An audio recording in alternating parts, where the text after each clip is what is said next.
Hey, Kefnet, what's up, buddy? Yo, holo. Welcome, welcome. Happy Mola Monday. While you're on E7, you should be playing Hygerd right now. I shouldn't be playing anything right now, but I got bored working, so I decided I would come and do my freaking Heart of Orbis and get more of those stupid boxes.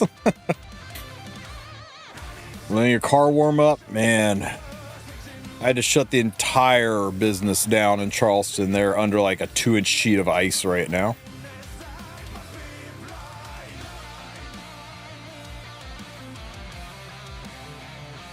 What's up, Sonny? Hey, Defiant Duck, Chris Almighty, Divine Saint, how you guys doing? Hope you're having a warmer Monday than I am. It is cold. Even down here, man, it's only 61 degrees. I've had the heater running full blast. My office is freezing.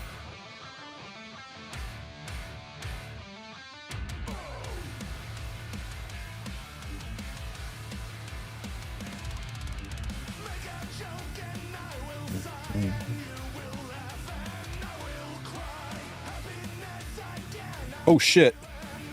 Yeah, quick battle. That was brilliant.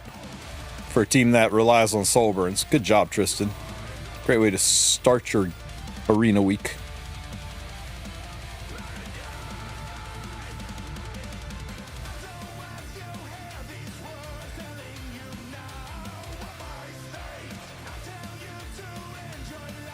Oh, I'm talking about inside my office, dude. Inside. Outside right now, I think it's 11.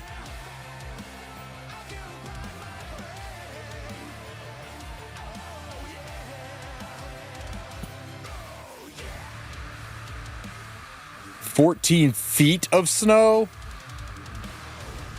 What? Surely you mean inches, not feet, right?"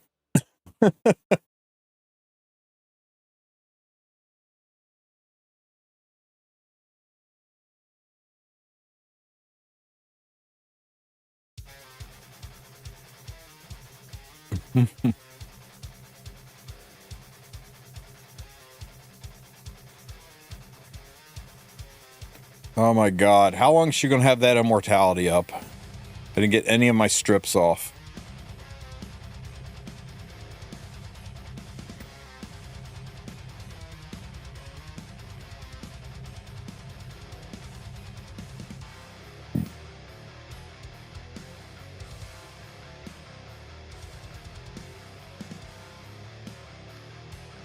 Can this strip, please, please, please? Who puts ER on DN? What kind of cookie monstrosity am I fighting here that they put ER on DN?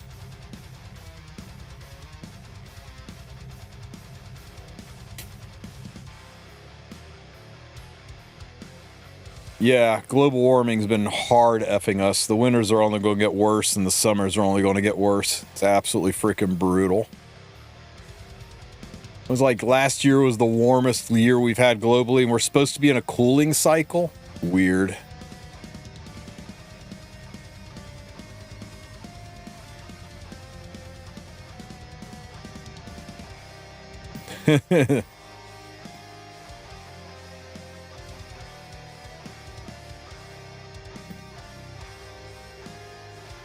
This could be dangerous, but I'm going to do it anyway.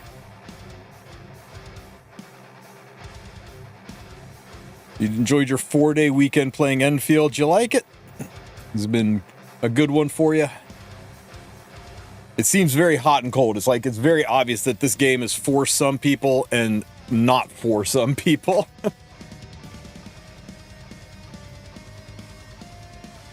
Why didn't I push back Scaly? That was dumb. Why are you being dumb, Tristen? Stop being dumb.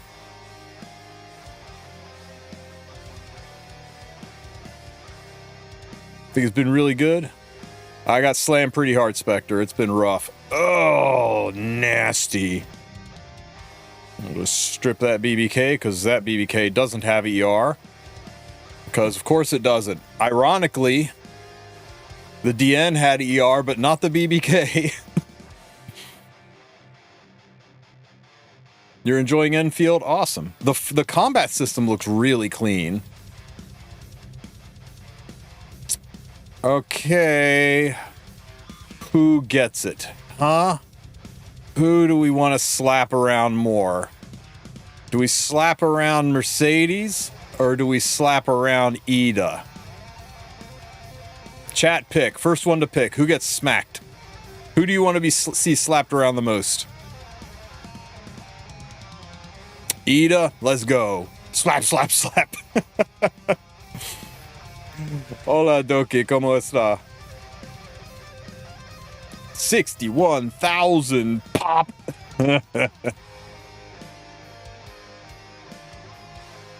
How do I build my Zeo? He's triple torrent, 235 speed with a high attack. Looks like this.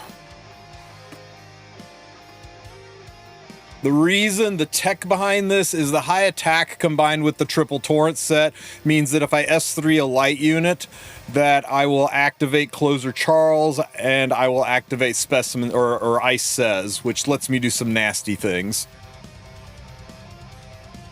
What's the best arena defense right now? Whichever one messes with your opponent. Most of the defenses are gear dependent, right? You look at some of these defenses like, why is his winning and mine isn't? It's probably gear. This is the one that I'm running right now, and it's doing okay. I just put like the 4 meta units on there. Well, the 3 meta units and the 1 unit that stops meta units. And it's been holding up okay. 36% win rate at the end of the week. This week I tried something different and then I went back.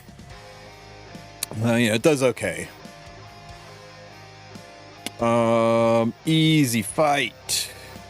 This one we can... No. Yes, this one we can quick battle. 1.5 foot of snow. It's about what we got here. We got about 18 inches. And it was like a little 1-inch crust of ice across the top of it. I've shoveled it 3 times because the snowplow keeps going down the street and arcing it back up onto my sidewalk.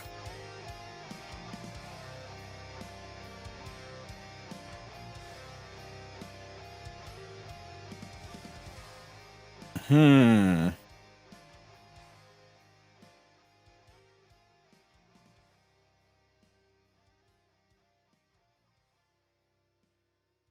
I cleave this?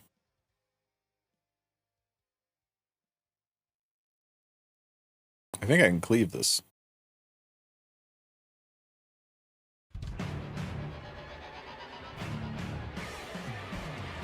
Yeah, what's bad, right, is my driveway was sheet ice, and then the snow fell on it, so I couldn't get traction to be able to, like, pitch the snow shovel. I think I fell on my ass like 5 times. My son laughed at me until he, too, fell on his ass.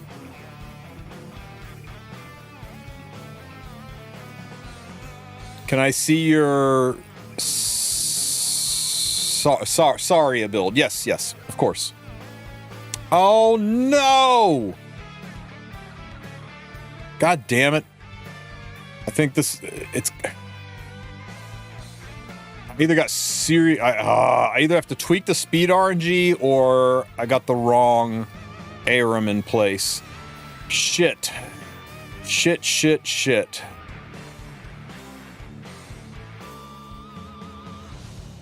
Oh well.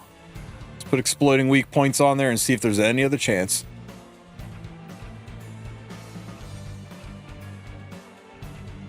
Yeah, you can run them with a ROM and take them into Harsetti fights. A-Lots works good. Any unit's got good CR pushing involved. I just like Ahmed because he's the easiest. Oof. Oof.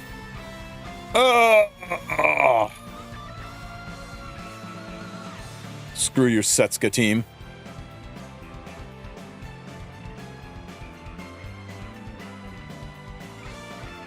Okay, let me see if my Aram is incorrect.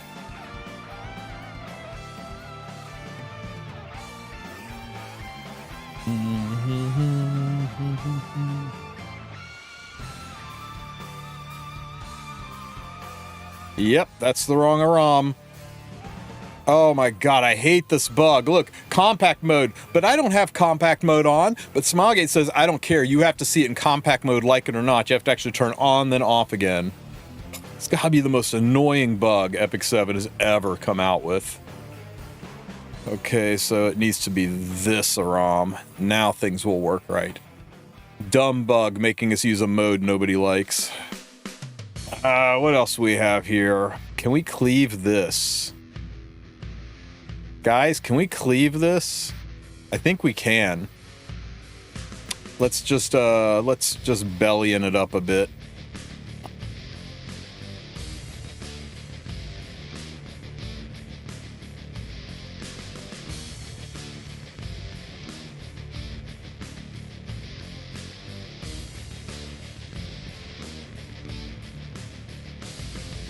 You just ranked up from your defense? What you running, Doki? Do tell. Spill the tech. Let me know. How you doing, Scorpions? Been a minute since I've chatted with you. How you doing, buddy?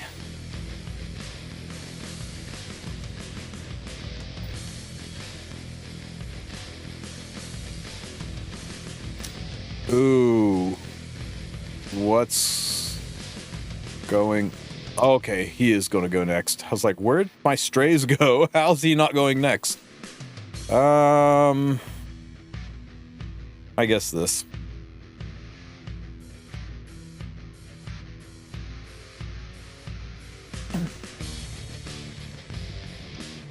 Okay.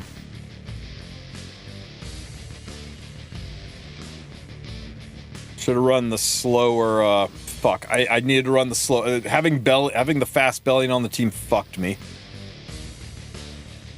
It's okay. Still be fine, right? Pretty not fine. Okay. That's what I get for picking the wrong belly-in.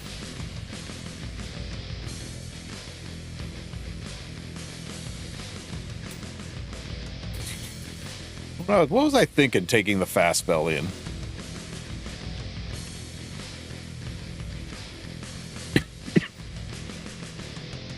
Belly-in's gotta be giga slow. No, that one.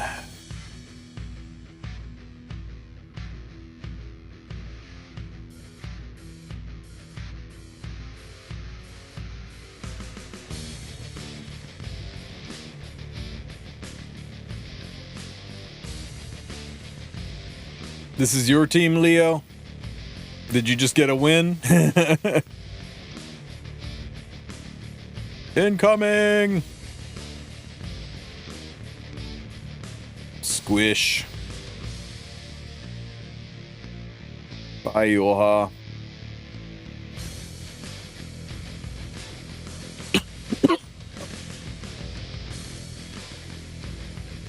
Drawback of having 2 of every copy. Drawback of, like, not paying attention.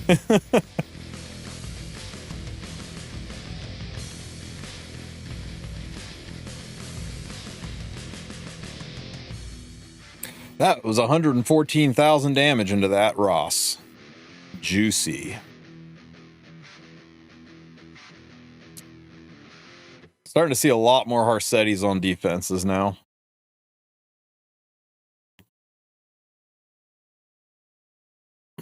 With Rowana. Look at this giant. I'm just here. This is my defense so that you don't attack me, right? That's the whole point. This defense's job isn't to win. This defense's job is to make it look so unappealing that you don't bother attacking them because Who wants to fight this? I bet he has like a 1% defend rate, but almost nobody attacks him. Actually, kind of brilliant. What can we do here?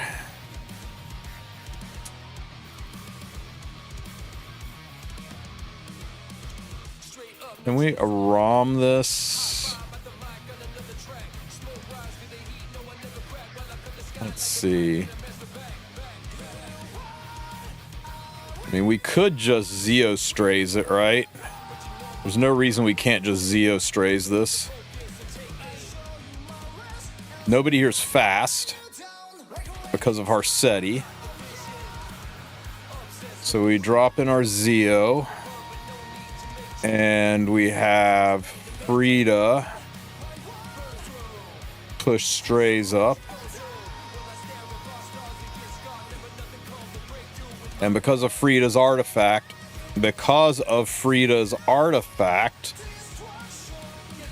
strays will go ahead of Aram. And then Aram can push strays up and we can nuke again. Here you go. Here's a strays cleave that doesn't involve homage. You ready? Good for Harsetti's. Got a soul burn.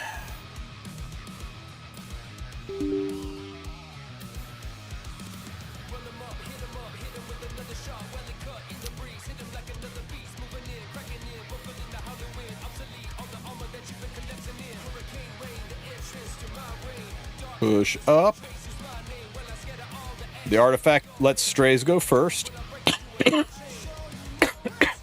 Pardon me. Oh my god, everything survived. Wow. Stupid Ilanov.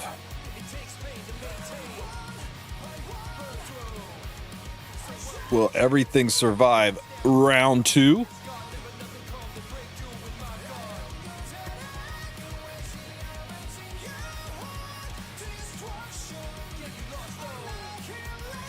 Death!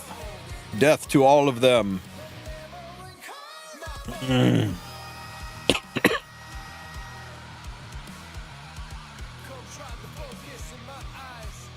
Oh my god, what a tanky team. Wow. Excuse me.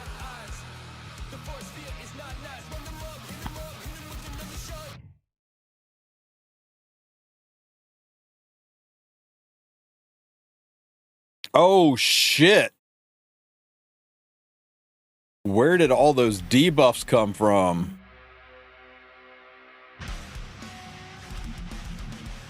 Okay, I think we might lose, guys. Yeah, friggin' Proof of Valor.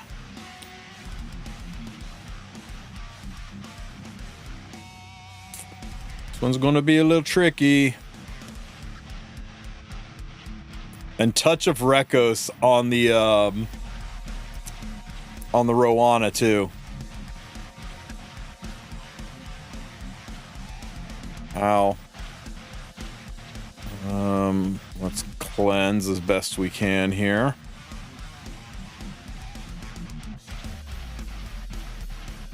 No! You're not on 3F though, so that's good.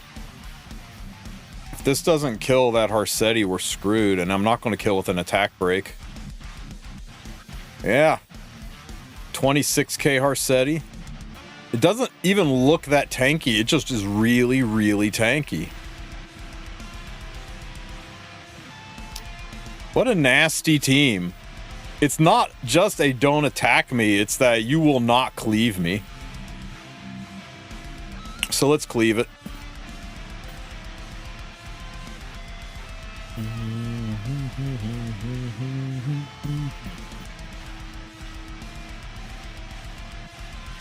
This maybe S3. That'll push these two up. Seal. That'll stop this. Then you can do your S3. That'll pop this. Let's try this.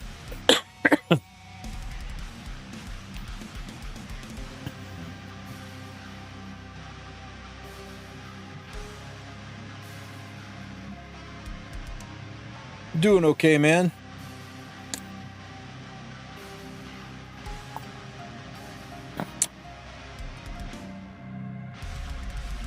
Everybody get sealed. Ammo. A little bit of damage here. Take those Proof of Valor stacks down. Stop it. Counter. She's on counter too. How much are we caring about the next CVC? Not a lot. It's not personal rewards. Okay, guys. Through Proof of Valor, can we do it? Let's give it a shot. Fix Revenge? No.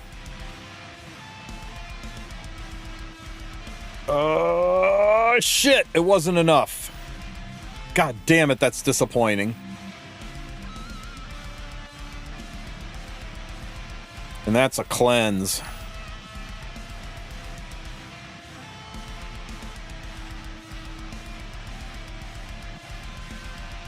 Good job healing there, says. Well, this team wasn't it either. Man. That boss, yeah, I mean, that boss, my says is no joke. I on a soul burn, he wasn't able to kill with Ilanov being sealed and no Arius or anything anywhere. We got 10% bonus defense from Rise, but holy shit.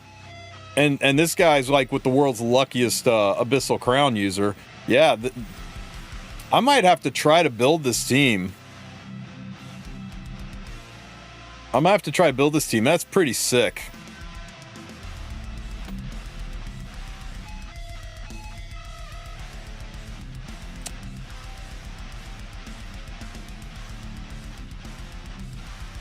I mean, you know, certainly is better defense than just get quick battled because you put Renok on your team. Boop. Renoks are the new free win fights. Excuse me. All right, guys. Today is the last Monday of the month. So this is your monthly reminder. Do your Heart of Orbis and lock it in. Because if you don't lock it in now, you're going to lose this month's rewards. So hopefully we got the 50 Leafs already. So no matter what happens, we're in good shape. But maybe we get a double or triple S, right? Surely that can happen. The rates can't be that bad, right? Right? Nothing yet. Surely we won't get those crappy boxes that show up. Nope, nope. Yes, I don't care. Yes. Go. No. How come these are S rank and it doesn't warn you, but the stupid boxes are S rank and it warns you about those? Nobody wants those. Right? I thought maybe it just warned you about S rank, but no, it just warns you that these boxes are garbage. Or that, you know, maybe these boxes aren't garbage, which we all know they are. Okay, guys, 50 Leafs it is. I will take it. The true best reward of the game.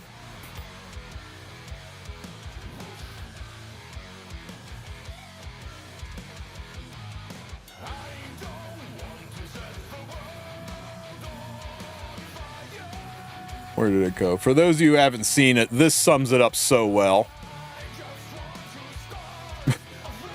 Isn't this the entire Heart of Orbis experience right now? Friggin' Rug Dealer. Rug Dealer's a national treasure.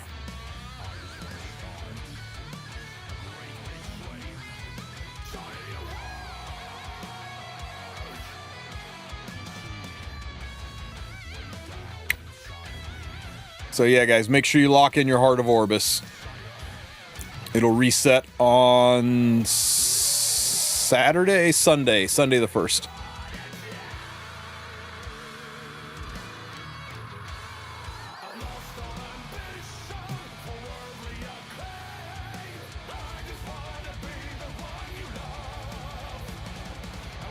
Thigh Highs.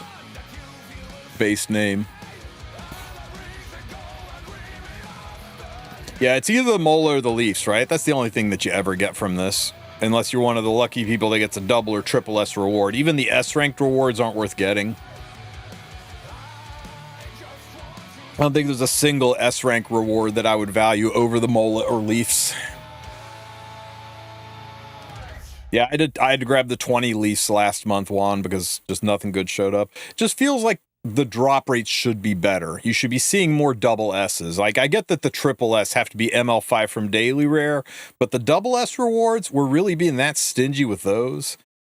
I've been doing this since its inception. I've only ever gotten one double S reward. It's just wild to me. Alrighty.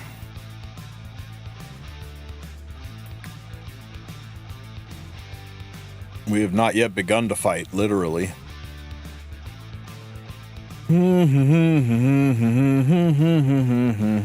Balsarunka, Alien, Scales. Okay, so this bottom team, we're going to use Tehu Ast and Katie. Where are you, Katie?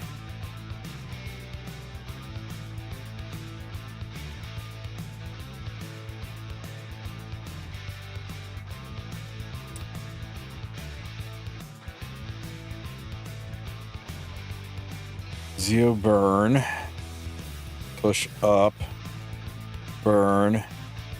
Kill. One shot. This I don't care about. Yeah. Anybody see a flaw with this logic, let me know while I think about the top team.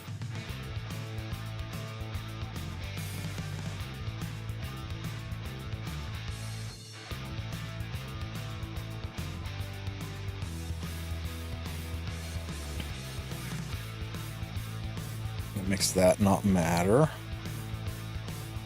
And then we can Ahmed Strays.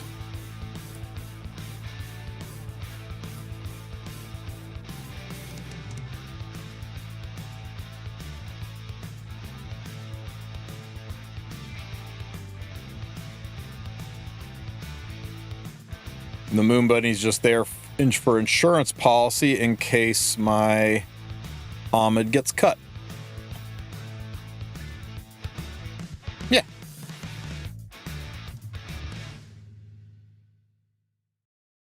Ross and Hua are immune. You think my, I mean, Zio's going to strip one of them, and you think that my my Teu isn't going to one-shot that Hua Young?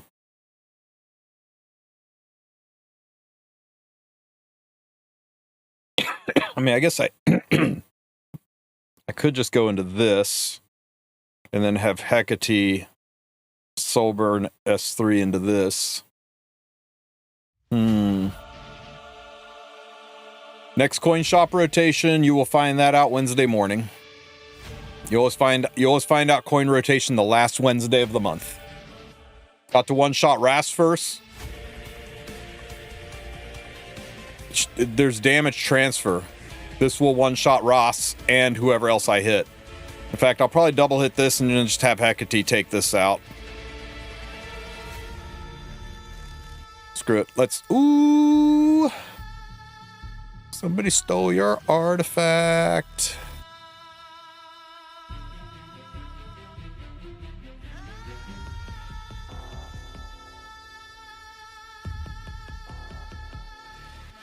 Hey, it works or it doesn't.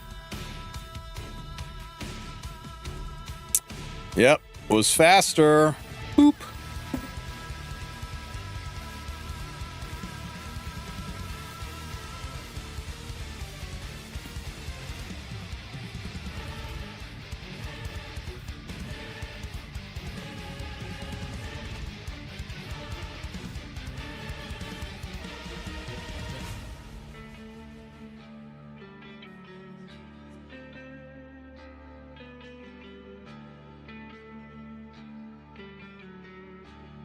Okay, so unless Lol Chang has baited me with an Arius Bellion, this should be over and done with.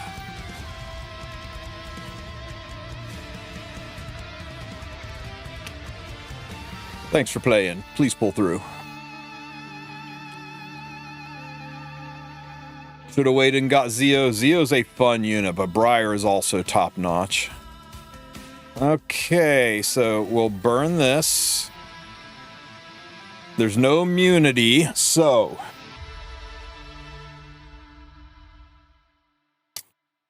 do we think we push her back? I think that's the play. Oh shit, she's light. This is going to activate Hua. I may have screwed up, guys. Don't hit Teu. Don't hit Teu. That's fine. We've got a backup Zeo. And I didn't burn. It's okay.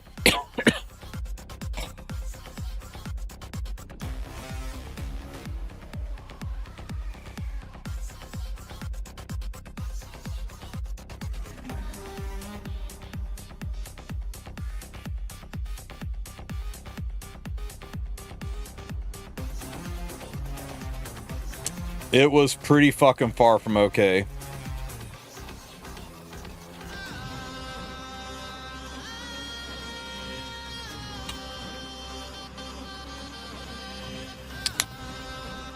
Yikes.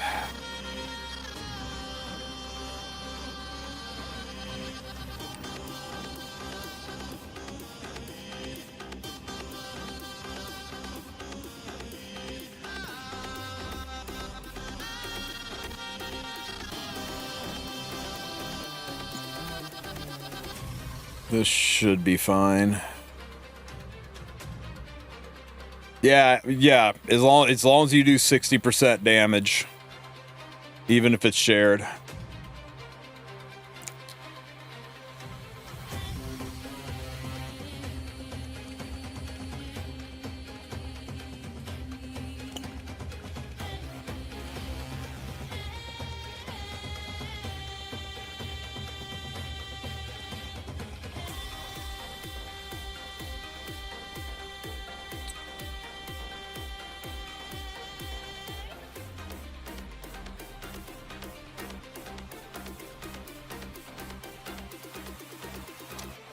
Except that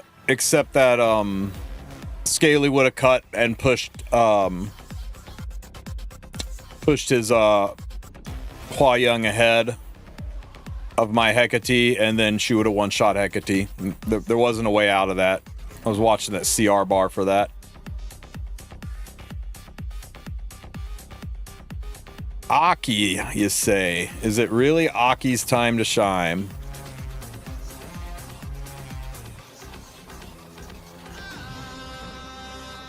What are we running with on the top? Briar instead of Hecate?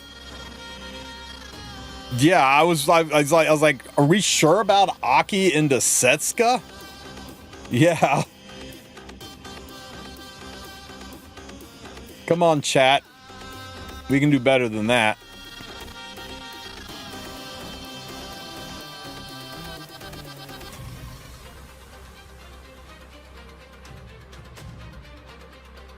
Mine is only 15K.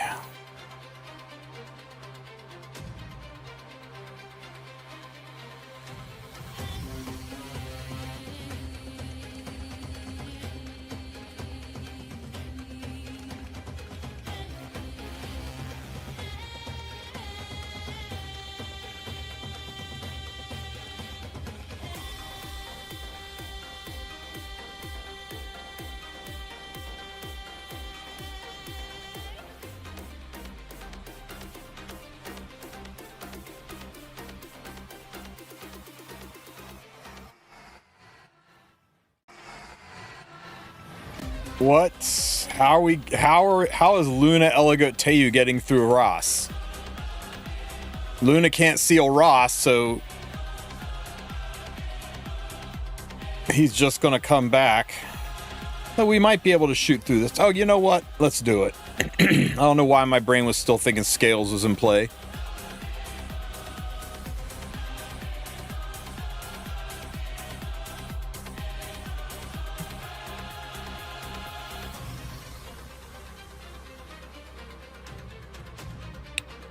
Oh, we do have a problem, though.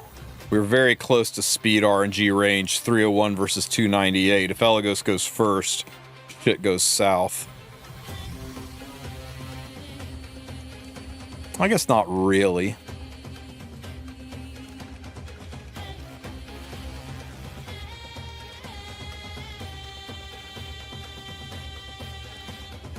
Okay.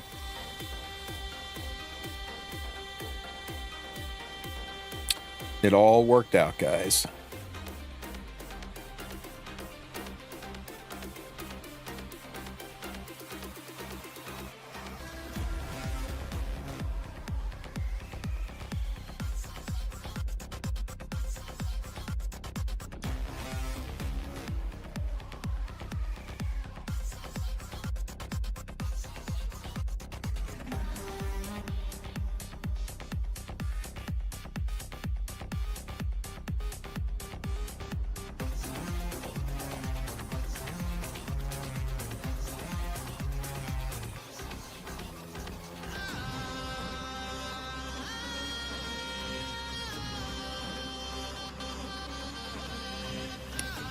Yeah. There's no pushback with Luna, guys.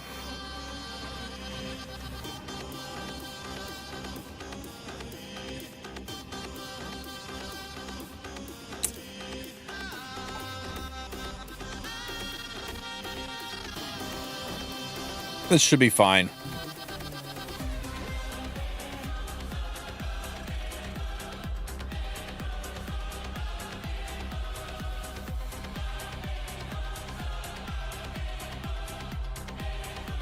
We just don't miss. And we throw the suitcase, and oh, nice.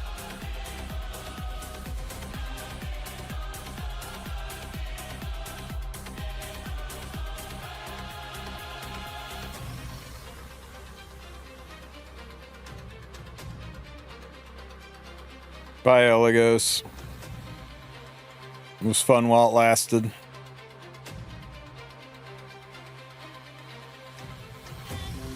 Yeah. But at what cost?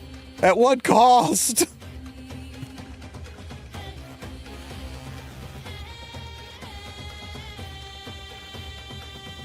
Poor Elagos. He did not deserve to go out like that, guys.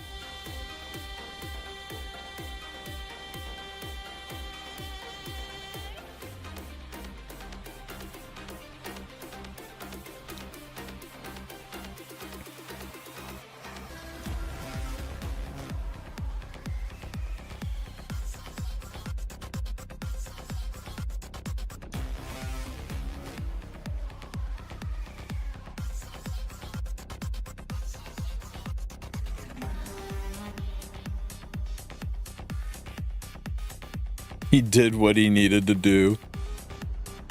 He completed his mission.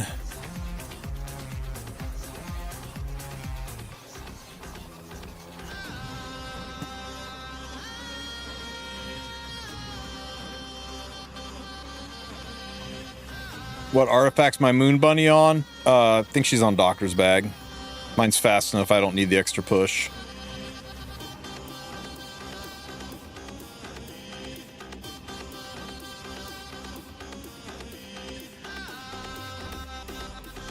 Oh no, she's on Exif.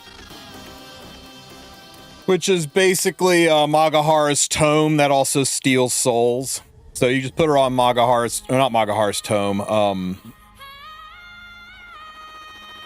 Well, yeah, Magahara's tome. Magahara's tome's more of a push, but this steals souls. Because mine's super fast, I can get away with this and have the soul steal, which is nice when there's a free run involved. But if you don't have that limited artifact, just use this.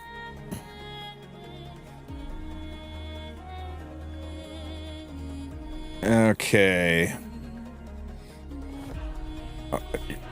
That top team just screams cleave me. Holy shit.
And down here.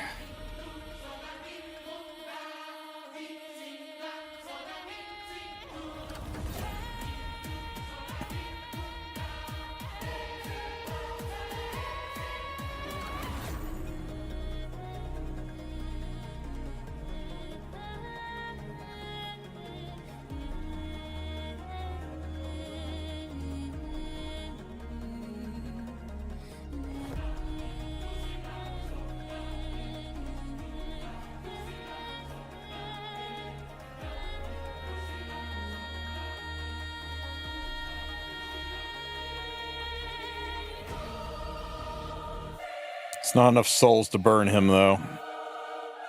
So I just have to raw S3. Raw S3, surely we push something back. Then he can soul burn. Kills this. This dies. Both these die. Then it's just a matter of this. Do ML Ross, ML Eula, Hecate on top? I'm fine with the top. The bottom...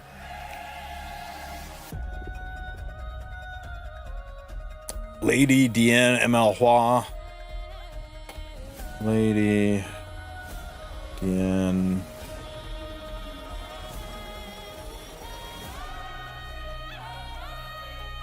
I guess there's less risk than this one getting 15%. Sure. We'll try it. Ah.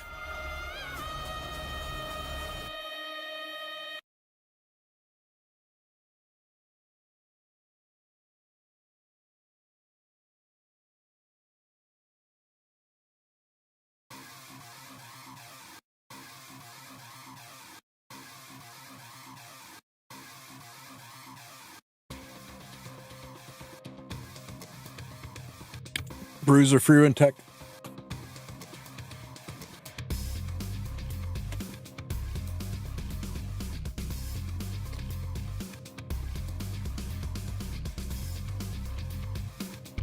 Check out this free run.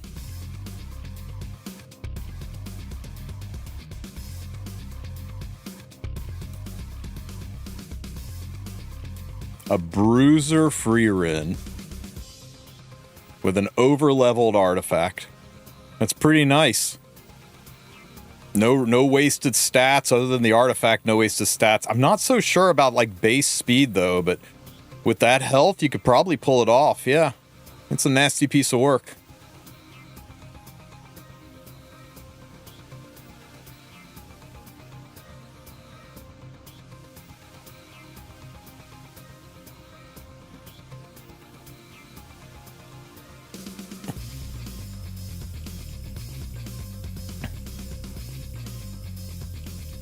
Blammo!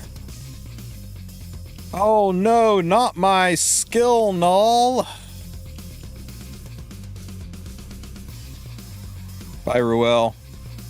Thanks for playing. God, I'm tempted to S1 for the dual attack, but then she'll counter.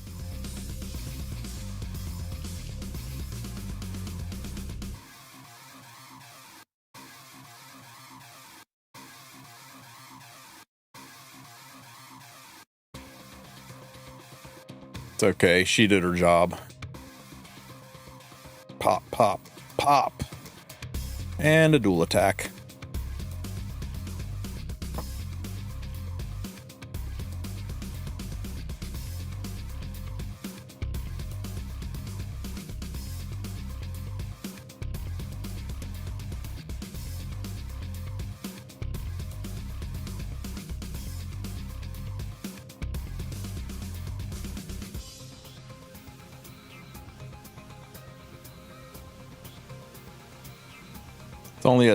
It's only a 20%. Oh, 25%.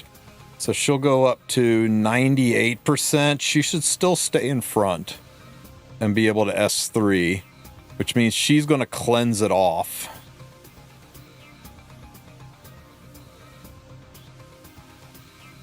This is really unfortunate tuning. Oh, no, wait. She'll get half the CR. What am I talking about? She'll go first, then DN can seal. This is fine.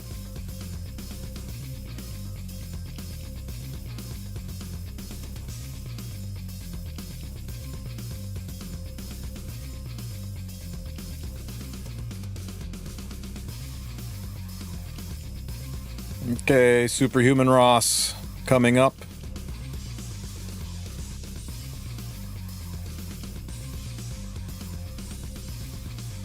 Ross hits DN. And then Ross takes it in the ear. Right into Ross. Right into Ross. Right into Ross. Right into... Was not Ross.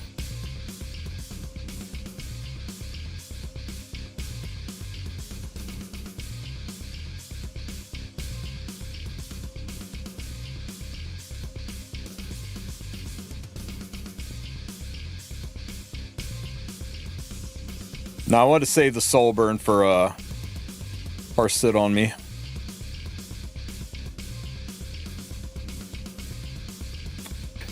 Yeah, I want Hua Young to be able to drop that soul burn in one shot.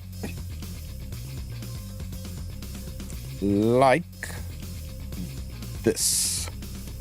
Oh, I should have hit Genesis. What a dumbass. Now he's going to raise, but he can't raise. But he can, because I don't have Hecate on the team. Playing half asleep, guys.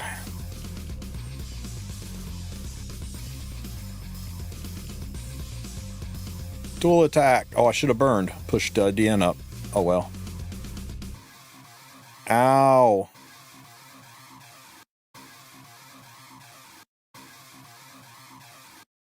No, this team was totally fine. I just played it stupid. Kick. Kick. Ow. Ow.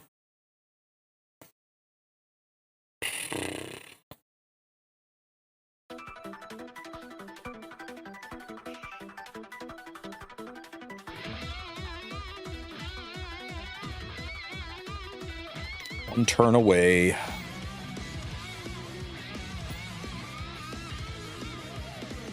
No holy sack. We're good.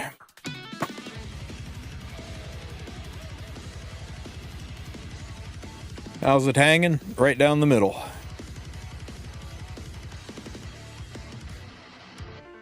Ooh, Mola. It is indeed Mola Monday, so let's go get our Mola.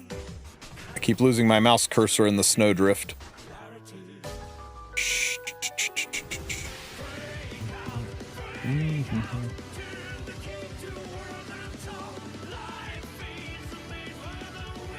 One, two, three, up two. There it is.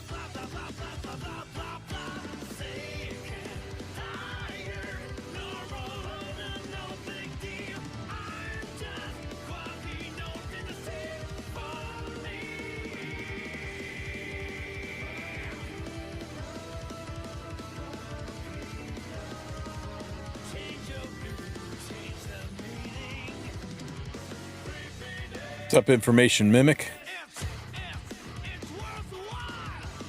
It does shift, you realize. Okay.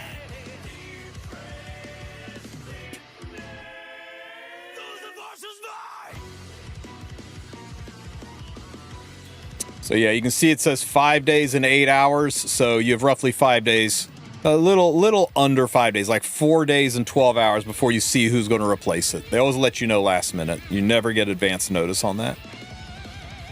They don't do anything that might discourage you from pulling on a currently active banner.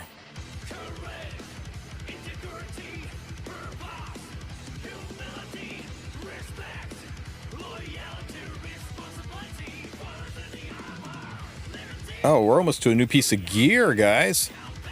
Let's go kill some arena fools, get that piece of gear. Let's find some quick battle ones. Give me a Renok. Where's Renok?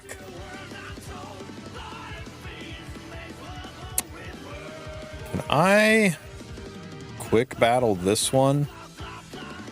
Maybe. Yep, we'll know Wednesday morning with the news drop. I gotta not use my quick battle team when there's no Renok. It's just a waste. There we go. Now it's free.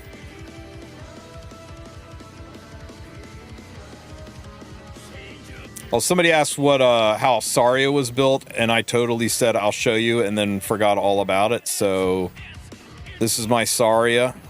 She's just full damage on Otherworldly.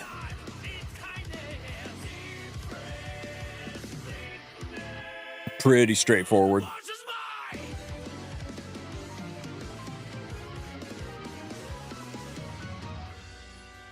I wouldn't go so far as to call her great, but she is pretty good for arena cleaving.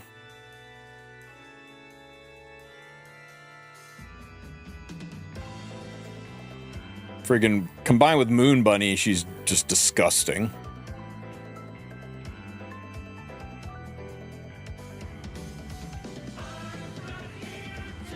Any defense where somebody takes like it does an extra action in their defense, so good.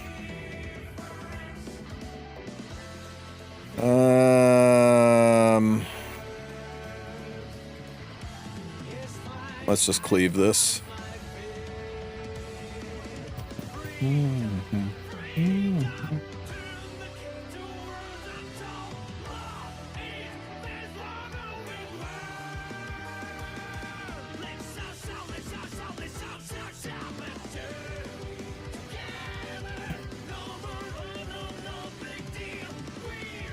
This is the right one, right? The slow one? Good job. And Hecate, you're nice and slow too, so this should work out just fine.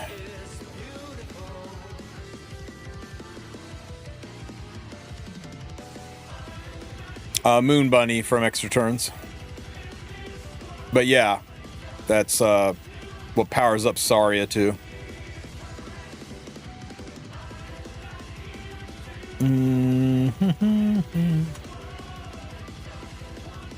Yeah, Saria and Moon Bunny basically made Renok disappear off of defenses. Well, almost. She's still there often enough we're able to get some free wins. What's Aki worth the pity? I mean, have you started? If you haven't started pulling on him, I would recommend against pulling for Aki. Aki's a lot of fun, and he's very, very strong, and he's not limited, and he's not meta, and you can put him on your wish list as soon as his banner's gone and randomly pull him from elemental summons, and there's going to be a minimum of 2, if not 4, limited units released in February. So, yeah. I wouldn't spend 600 Skystone or bookmarks on him. Oh, so nice. Finish him off strays.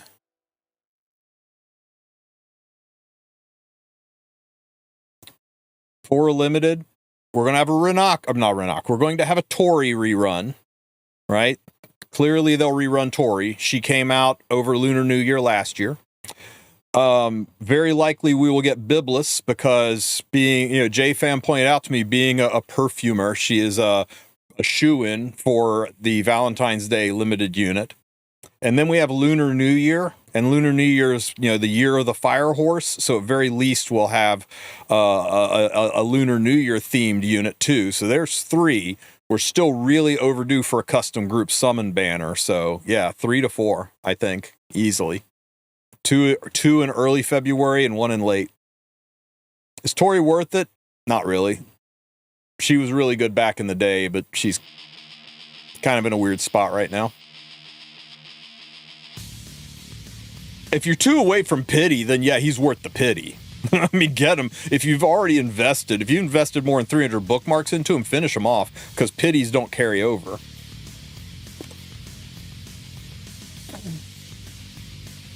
Don't know who Tori is? Tori do Tori.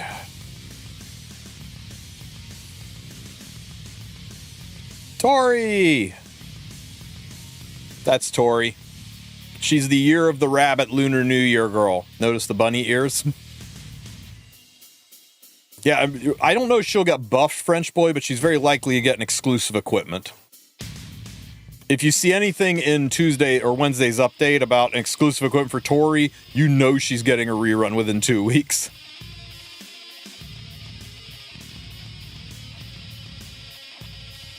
How's her artifact? It's okay. I like it on Renok, but that's about it.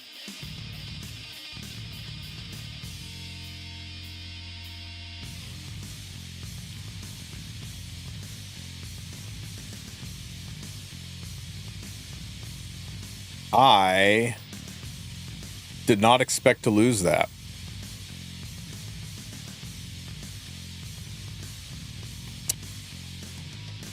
Interesting.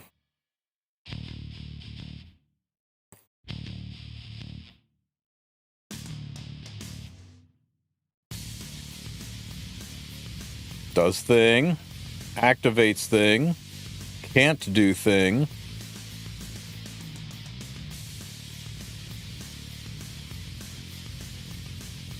Year before was Year of the Snake, and that was Fene.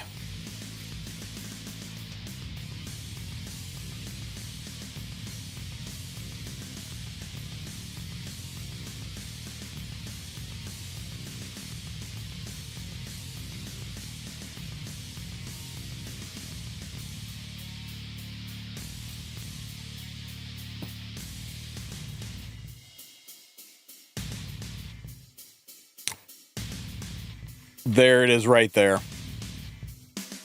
The dual attack into an Elbrus, into a counter, into a pop. Oh my god. Yeah. That was some bullshit right there.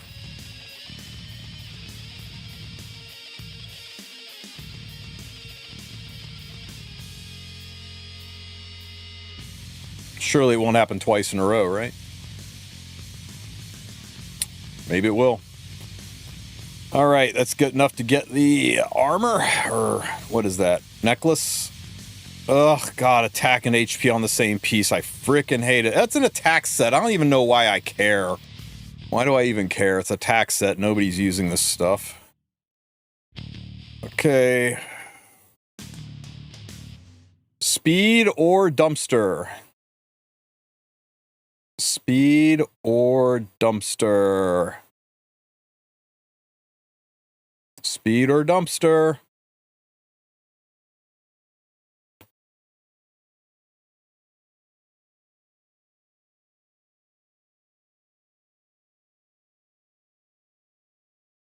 We throw this away, right?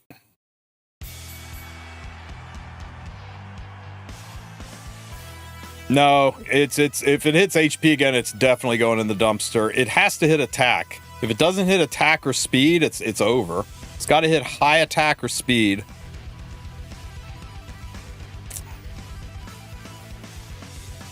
Great. 442. God damn, it's a weird ass piece.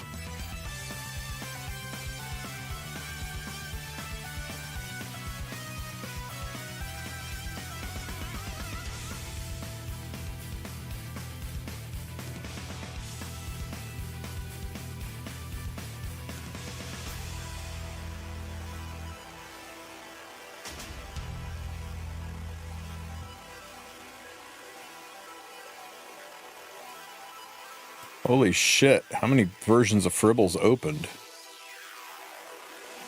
Yeah, nobody is right.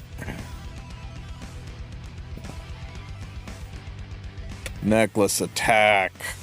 Hunt epic 88, 15, crit damage 70, attack 8, health, garbage, crit chance 10, speed 15.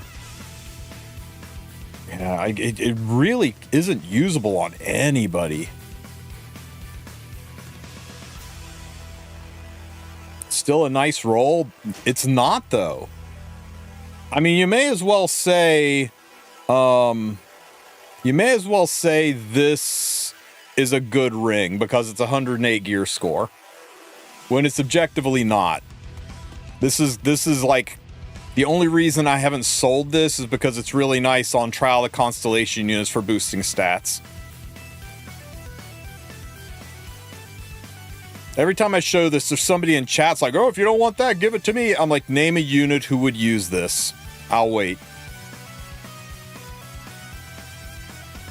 Yeah, no, Blue Aria is not using this. Are you kidding me?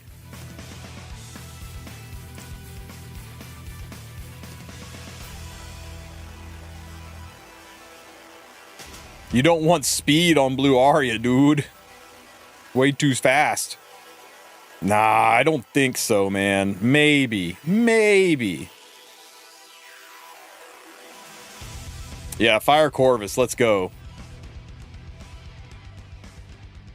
Rocket Punch Bellion. You know Rocket Punch only procs on a single target attack, right? It's gonna make it awfully tough to use on Bellion. Blue Hua. Well, you're gonna put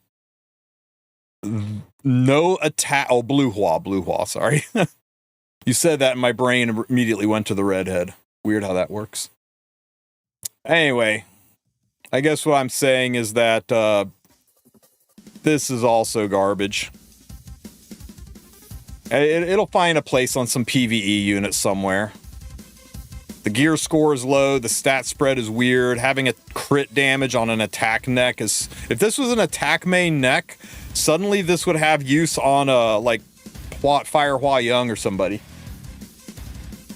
Why they would give crit damage to an attack set is beyond me.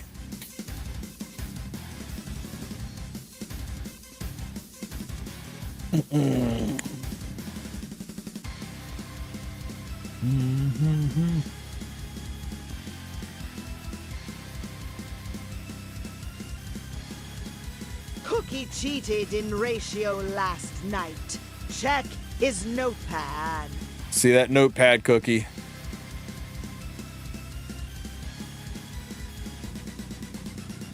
Does anybody else forget to go see Hoochie? Maybe that's why they haven't given us an easy way to get to this asshole. I think the fact that Hoochie's shop here is scaling the data, making Smilegate think that we care about Labyrinth because we go there every single day when it's just to go see Hoochie. And that's why they haven't given us an update to Labyrinth. You don't ever forget? I forget about Rat all the time.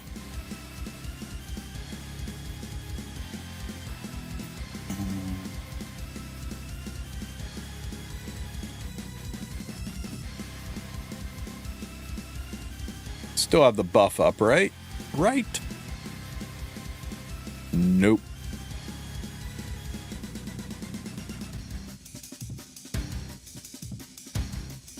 You can't let Hoochie get lonely. I just think they need to add him to the lobby. I don't understand why we don't have Hoochie in the lobby.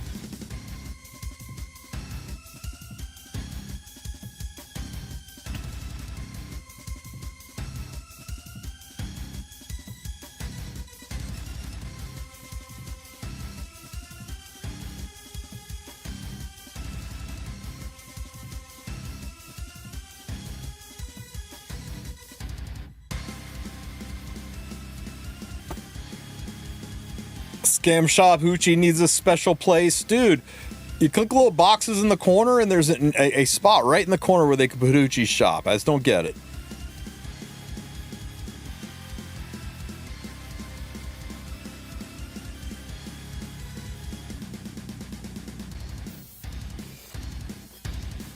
Oh, we got one.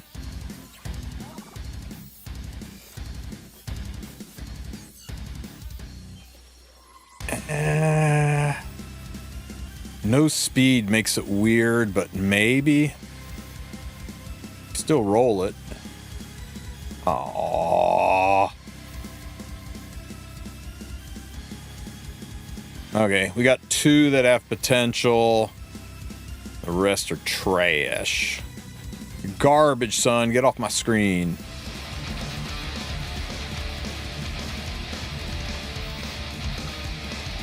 Yo, Pocketful, thank you so much for the resub. Happy 9 months.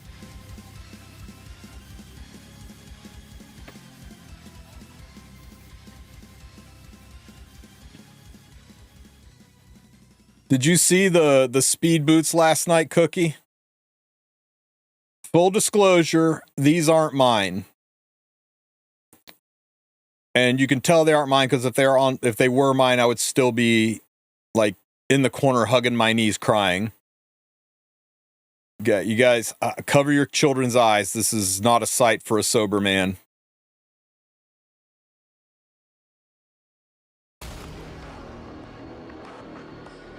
Can you imagine?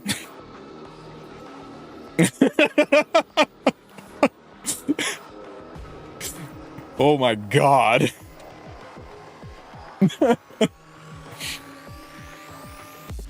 No matter how bad your day is going, you don't own those boots.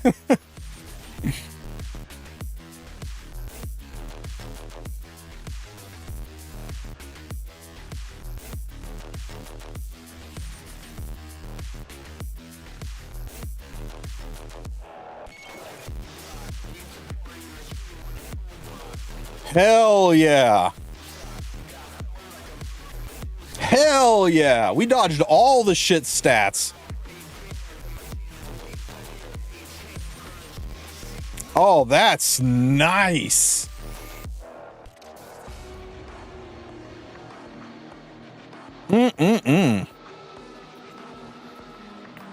Very, very good piece.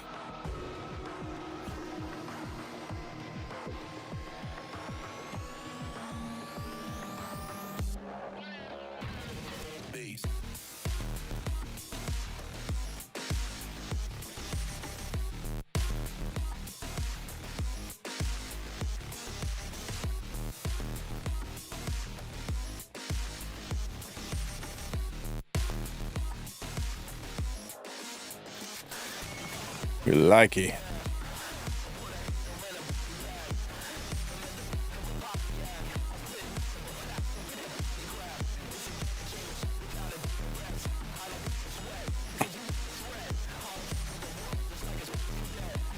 Does this have a future anywhere, Cookie? The attack main neck is kind of nice. I mean, maybe we penta-roll flat attack, right? Maybe we quad roll flat attack, right?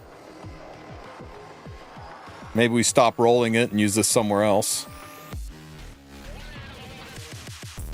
This weekend's supposed to be a big patch. This weekend is a maintenance, but 3 weeks from this weekend should be a big patch. Because the day after Lunar New Year, on Lunar New Year, will be announced the version update, and that would be the big one. Show me percent attack. Percent attack. Percent attack.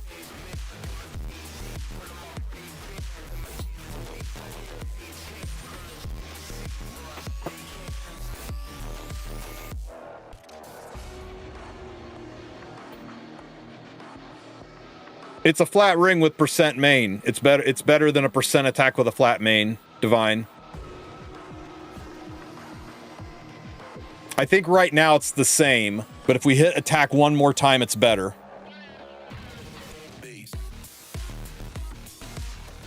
Damn! Okay, a Cookie. Whip out your calculator and do the math. Is this better than a triple roll? Is this better than a triple roll flat attack with a percent main? 30 by 525. Is 30 by 525 better than 65 by, I think it would be 112? 110, 112 flat based on the quality of those rolls? Because it was triple mid flat. I think this is still better.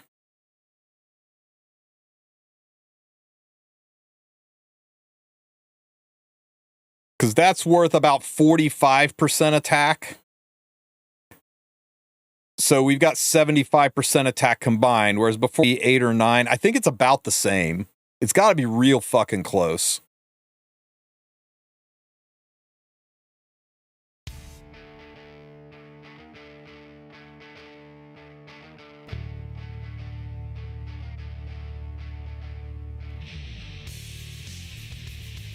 I'm glad you're liking it, Prince.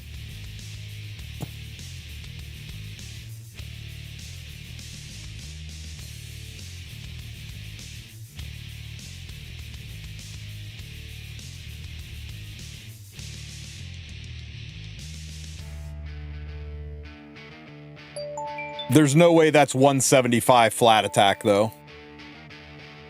There's no way 3 mid rolls into flat attack could be 175, right? Like a max roll's 45 per, so even triple max flat. So this is better. This is better than percent attack with triple flat.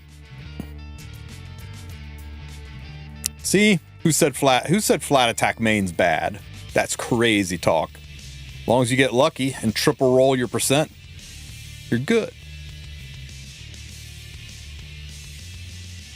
Triple max is 244 after reforge.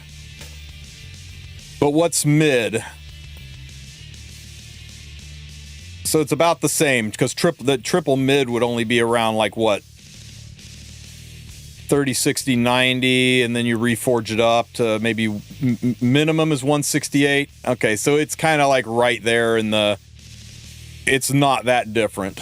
It's pretty fucking similar. Stupid last roll into defense. It's okay, it's still usable. What was this? Hunt, Epic, 85, 15.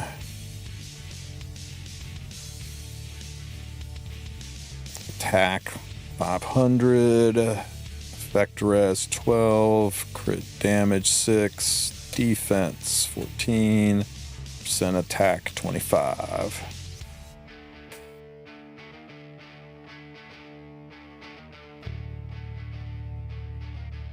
Yeah, the problem is most pop damage units have pretty good attack. Though you know, it could always wind up going on a thief with pop damage, right?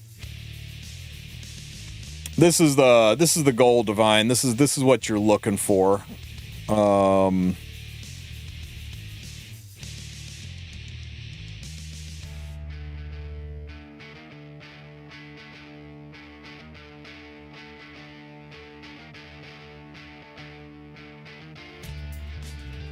Where did it go? It was a ring.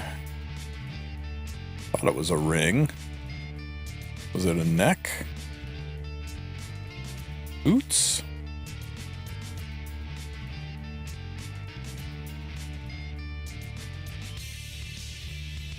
What the deuce?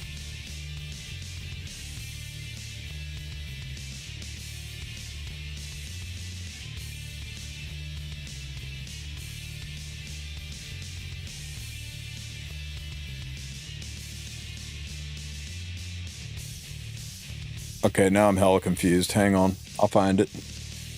Yeah, wait, you're right. It was on Hecate, right? Oh, yeah, it wasn't a pursuit set. It was a warfare set piece.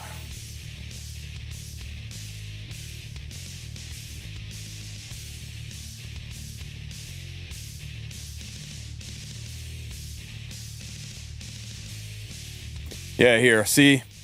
This is the goal, right? So this was a quad roll attack, which is what the other ring would have been. There is conceivably impossible to have flat attack be better than this loadout at a quad roll.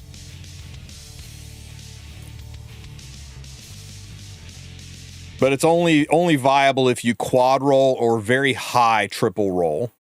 That triple roll would have been better if it wasn't so freaking low rolled, right? But triple flat or triple percent attack into flat's about the same, depending on how it rolls and who it goes on. But quad roll or God forbid penta roll, flat attack is always better. And for HP, penta roll is always better. Quad roll is about the same. Tri roll is worse. And defense, don't even fucking bother. Defense is too good as a flat substat to ever make flat defense worthwhile. But it's only really viable on these weirdo sets that you only need 1 or 2 sets on. Fribbles works on the PC client. That's what I use. Works the exact same. Just remember after you do your import on Fribbles to go in and ping your storage once like that, or else it will ignore what's in your storage.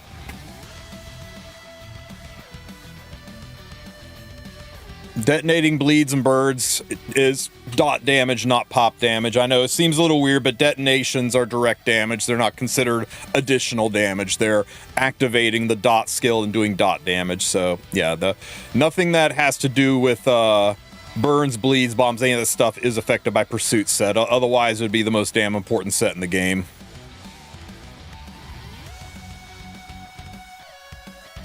No worries, buddy. No worries. Was there anything else? Did we get anything else that was worth checking out?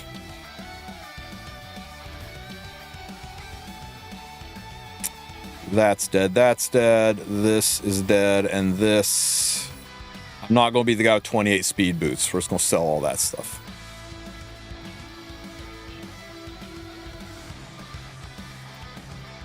It 100% doesn't work. Can confirm. Ord.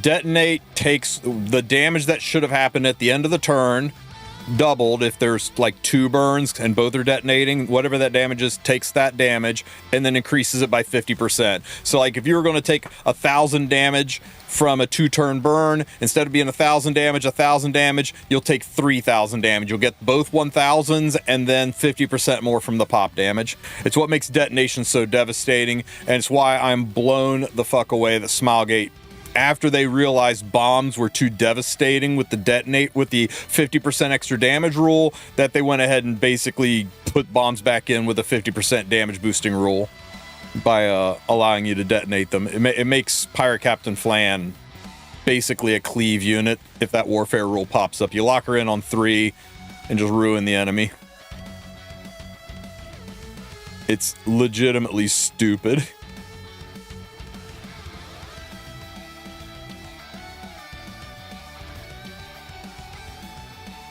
You've heard you talk about Rift needing changes. Where do you recommend farming gear? Otherworldly, even if it's expensive. Also, do you recommend going through the existing crafting materials? Okay, I'll tell you what. Let's go over that real quick. I've been meaning to do this anyway, so let me get some data up here.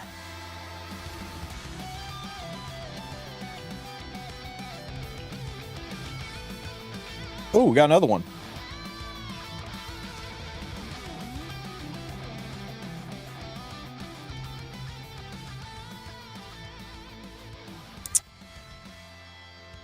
Bleh. Well, that's trash. What's this?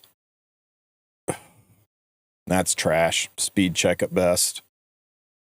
Man. No percent attack. Look at all these nothing burgers. Such a pity.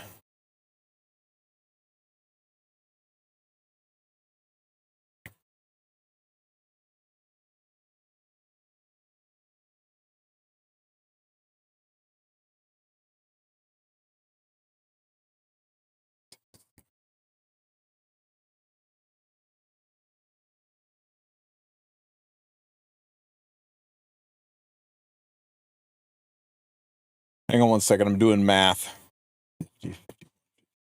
Wait. 3, 4, 5, 6, 7. 7 is 49, 50, 51, 52, 53 pieces. 7 out of 53.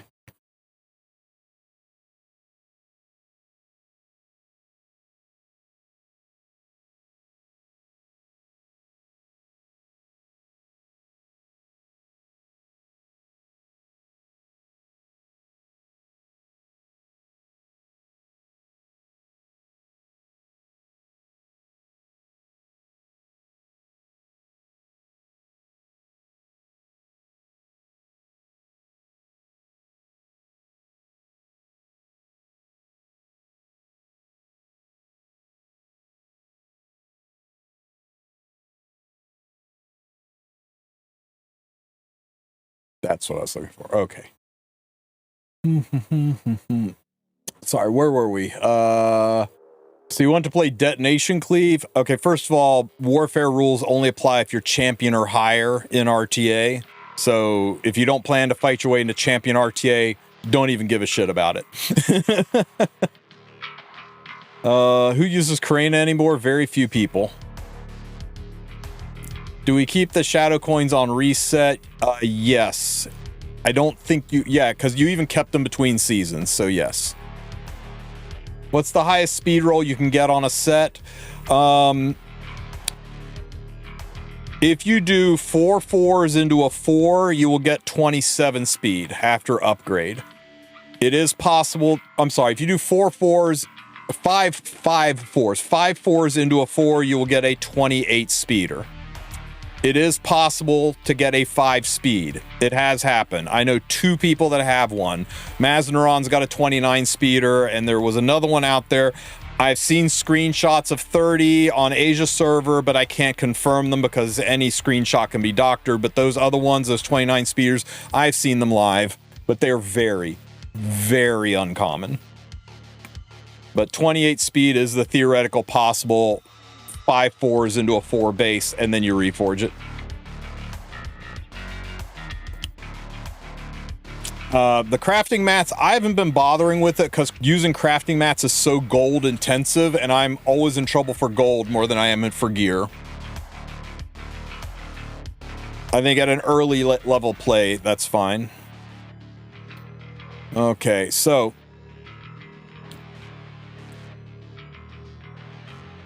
I'm going to negotiate this into a video later. I may or may not use some of this footage, so I'm going to try to break it down for you guys. Where to farm in Epic 7 in 2026. This is a common question I get, like, where's the best place to farm in Epic 7? What gets me the most stuff? So we're going to make the we're going to talk about the resources you need, because Epic 7 is a game of resource management, and you always want to farm your best return on investment, focusing on the number one thing you have, while maybe keeping in mind your secondary and tertiary needs as well, so that you can farm for multiple goals. First one is for the relatively new players who are struggling to get their units leveled up and need catalysts. Right, these are the people who need to get catalysts, and the best way to catalyst farm is by doing the adventure. Through the adventure, you can through the adventure, you will collect catalyst points, and with the catalyst points, you can buy epic and rare catalysts in the catalyst shop, and you'll eventually get to a point where you have so damn much AP, catalysts will never be a problem for you again. I know it's crazy. A lot of newer players are like, catalysts are the biggest roadblock, and I get it. The best place to farm for catalyst points is any adventure level you can speed farm. There literally is no difference. You'll notice that if you do level 5 here, it's going to cost me 20 stamina to do this fight. And when I spend the 20 stamina and do this fight,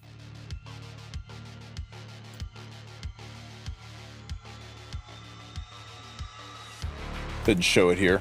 Oh, you know, if I turn this off, here, I'll show you. It costs 20 stamina to do this fight, and I will get 20 AP for doing it. So it's 1 AP per stamina spent. Now, if you go back to, say, I don't know, the first world, and go look for adventure points to do here, it'll be any stage that's got a catalyst symbol. There's one. Here it's going to be 8 stamina, and I get 8 catalyst points. Again, 1 AP per stamina. So as far as AP is concerned, there's no difference between running episode 1, episode 5.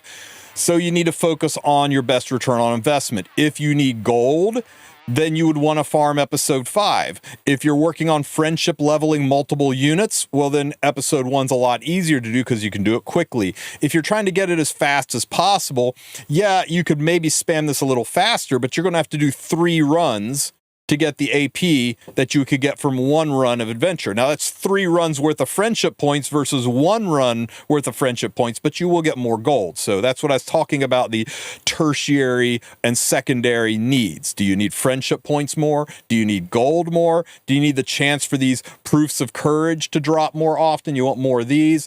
You got to figure out what you want as your secondary goal.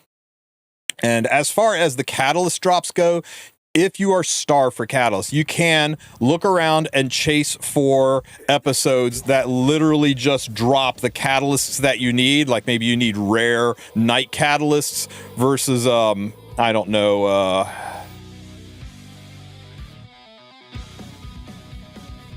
epic Soul Weaver catalysts. So you can min-max like that, but I think you'll find that the AP that you get from farming, it's going to get you to the point where you don't even really care about these coins. You're just going to be going for the AP point eventually.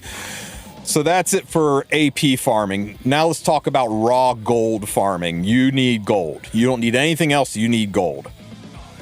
Episode 5, and it doesn't have to be this stage. Any episode 5, any level in episode 5, they all pay the same. So whichever one you can farm the easiest and most efficiently, they all give you the most gold per stamina spent. And I'm including the stigma that you get and converting that stigma into penguins and selling it. I'm including the gold you get from selling the gear that comes from this, and auto sell the gear, all that stuff. We'll call it the e-gold, right? The effective gold that you get for farming it. There's nothing better than episode 5, any stage. But it's not the easiest farm. It's kind of slow. It takes endgame gear. If you're a relatively new player, this might be tough. The second best place to farm gold, at a rate of about 20% less gold per stamina, is if you have it unlocked. The side story event the side story under Book of Memories called Eulogy for a Saint. Not only is this one of the best stories in the game, other than the most recent one, it's really, really good farm. Now, you'll have to go through the entire adventure process until you get to the third stage inside the sanctuary. And inside the sanctuary, you're looking for any stage that's got this cross swords over a shield. They all pay the same. There's no benefit to doing Gray's Field over doing Downfall Plains. Just pick whichever one you want to farm. They are all the same.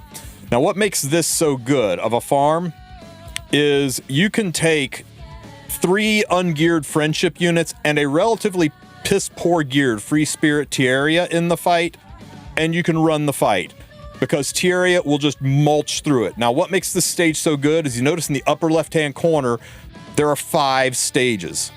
Everywhere else in the game, there's only 3. So that's 5 stages. That's 5 stages for extra gold to drop, 5 stages for extra gear to drop, 5 stages for charm to drop, 5 stages for stigma to drop.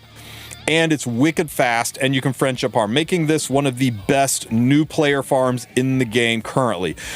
It gives you about 10% less gold than episode 5, but anybody with a Tieria on the free gear should be able to farm this. Also, it drops an insane rate of charms, not just because there are 5 chances for it to drop a random charm as opposed to 3 chances for it to drop a random charm, but because it also drops a significantly larger amount of gear. Now, it's lower gear, and the annoying thing is you will eventually have to go into your inventory and cleanse your gear once in a while because it doesn't auto sell your gear like episodes do.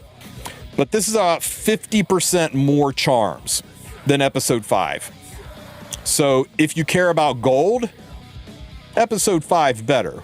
If you care about charms, Eulogy for a Saint better. If you care about both, I would take the 10 to 20% hit on gold to get the 50% increase on charm drop rate. And that's what makes Eulogy very, very sought after. Is it's easy, you can friendship farm, it's over fast, you get tons of charms, and you still get significant gold. Better than episode 4. Episode 4 comes in 3rd place, significantly lower than Eulogy for a Saint, and episodes 3, 2, and 1, the gold drop there is pretty bad. Still better than Hunts, but still pretty bad. So, negatives to Eulogy for a Saint. There is no chance to get those proofs of courage to donate to your guild. There's no chance to get those special side missions that give you the gold transmit stones, any of those kind of fun drops. You're just doing it for charms and gold, nothing else. And you'll notice no AP. No catalyst points, no AP at all, no catalyst drops, none of that. So you've got to decide what to stick, what's most important to you. Do you need gold and catalysts? You do adventure. Do you need gold and charms? You do Eulogy for a Saint. Are you working on gold and friendship farming? Well, Eulogy. Are you working on friendship farming and AP? Well, then go do chapter 1. Most entries and same AP drop rate. Always focus on the biggest return on investment and look for ways to double dip. Now, I think it goes without saying that if you need runes, then you do the Spirit Altar. It's the only place in the game to get runes. Now, which stage you want to do? Most people are only going to do Hell, but don't miss out on having access to these small runes. So many times people get stuck with a brand new unit because they've got a ton of the pizza slices and stop sign runes, but they don't have any of these tiny little circle runes. Now, you can account for that with your pet. I strongly encourage you to get a pet that's got 2 skills on it. You want the pet to have the chance for epic runes, but most important, you want it to have the chance for common runes. Because if you have a pet that gives you an 11%, 1.1 out of every 10 entries chance to get you some common runes, you can pretty much never farm anything but the top level because your pet will take care of you for your small ones. And then, of course, getting the epic runes, that's a nice little perk and a bonus. The greater rune one is the least important one. Sure, everybody wants a triple S pet, but if you only get these 2 skills as a double S, you'll probably be set and you won't have to go back dipping into this waste of stamina small stage again. You can just stick to the hard ones, go for your big pizza slices, or sorry, your big stop signs, your small pizza slices, and then rely on your pet to bring home the common runes. But that's all you get. The gold that you get from Spirit Altar is garbage. I mean, it's a nice little, here's a little something extra for your efforts, but you don't farm this for any reason other than runes. At all. There's no other reason to farm this, guys.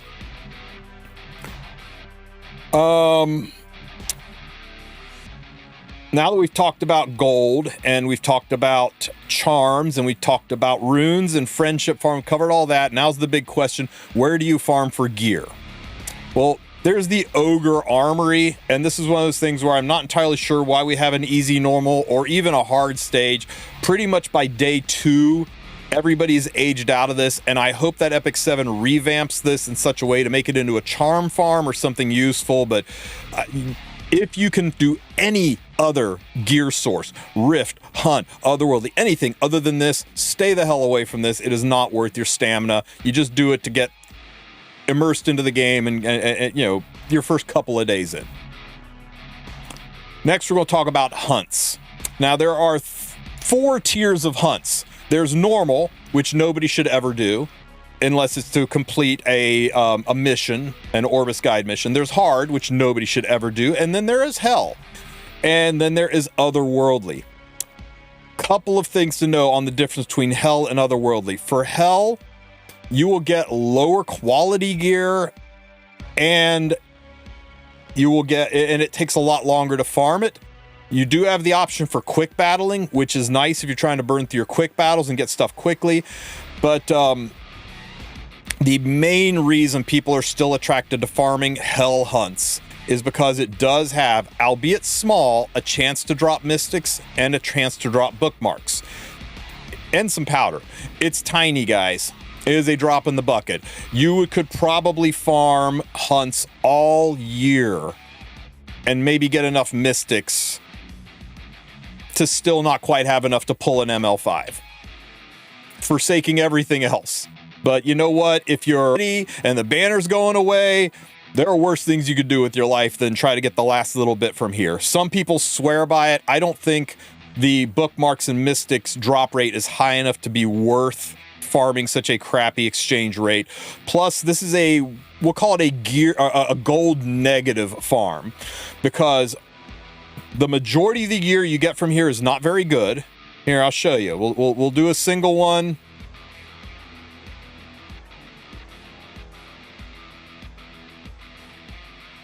And we got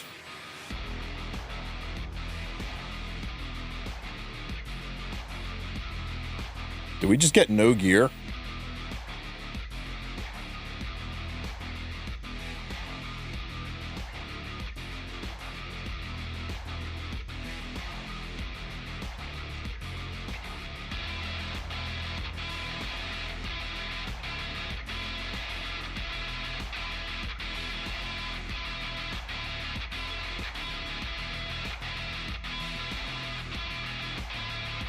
Okay.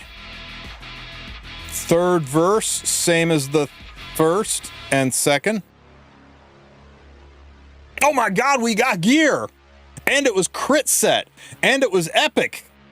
Oh my God, guy, or heroic. Surely this is flat health. It's flat health, guys. The gear is bad.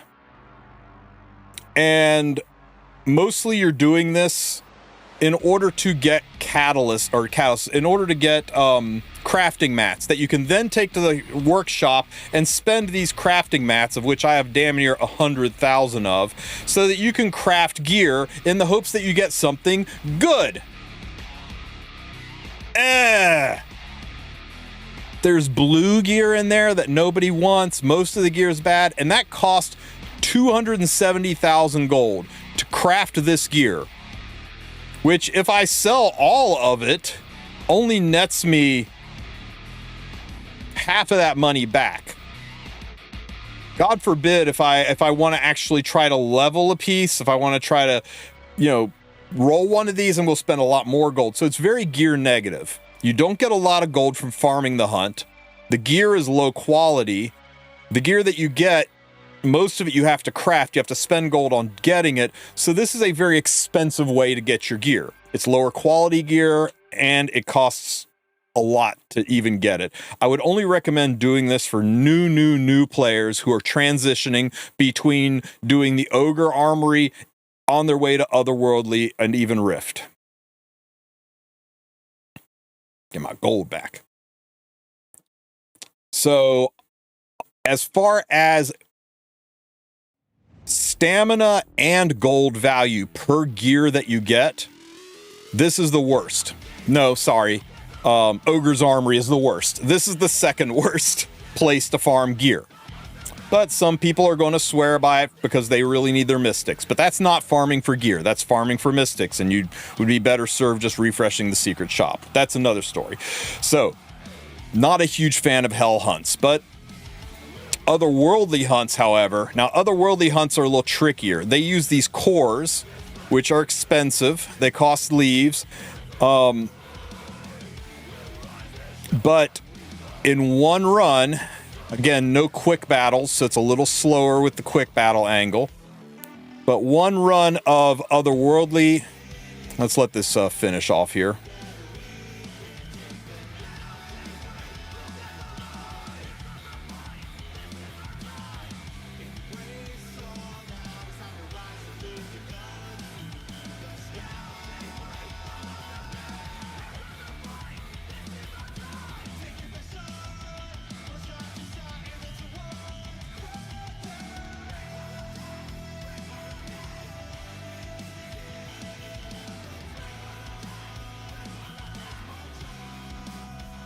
Ow. I gotta fix my hunt team, guys.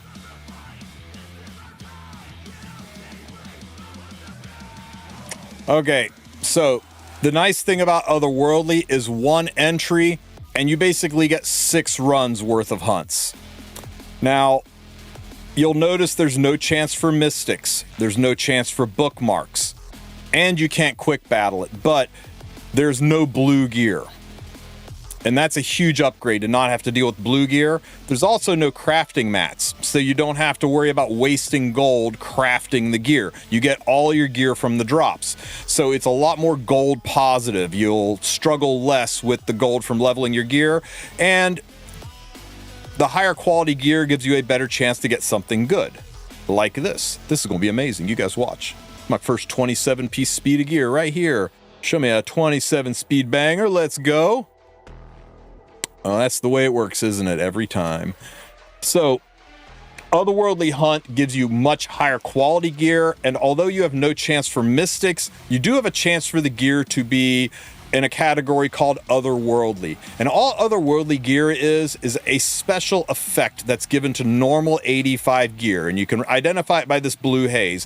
And when a piece is Otherworldly, it will not have flat main stats other than speed if it's right side gear. So rings, necks, and boots, there will be no flat main stats and or flat substats other than speed. And when you roll a piece of gear, it will only roll the maximum possible roll or one off the max possible roll. So speed can only roll 3s and 4s, attack can only roll 7s and 8s, effect resistance can only roll 7 and 8s, crit damage can only roll 6s and 7s. So you know when you roll a piece of gear, it's going to be good. Now it can start out with kind of garbage stats, but it will always roll really high level.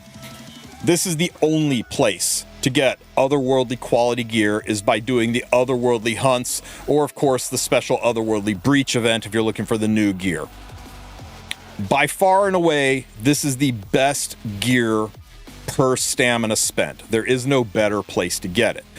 But if you want a specific set, you do have to chase around. You want speed sets, you got to do Wyvern and put up with the fact that there's crit sets and hit sets that you don't want they're going to drop. You want immunity sets, you got to pop over and do Asmakalis hunt and deal with the fact that not only are you going to be getting immunity sets, but you're going to be getting unity and rage sets, much to your chagrin. That's where all your otherworldly is going to go. So you're going to always have extra sets getting in the way of the set you're chasing. Now, the other place to farm Rift, and the big question on a lot of people's mind is it better or worse than Otherworldly? Is Rift.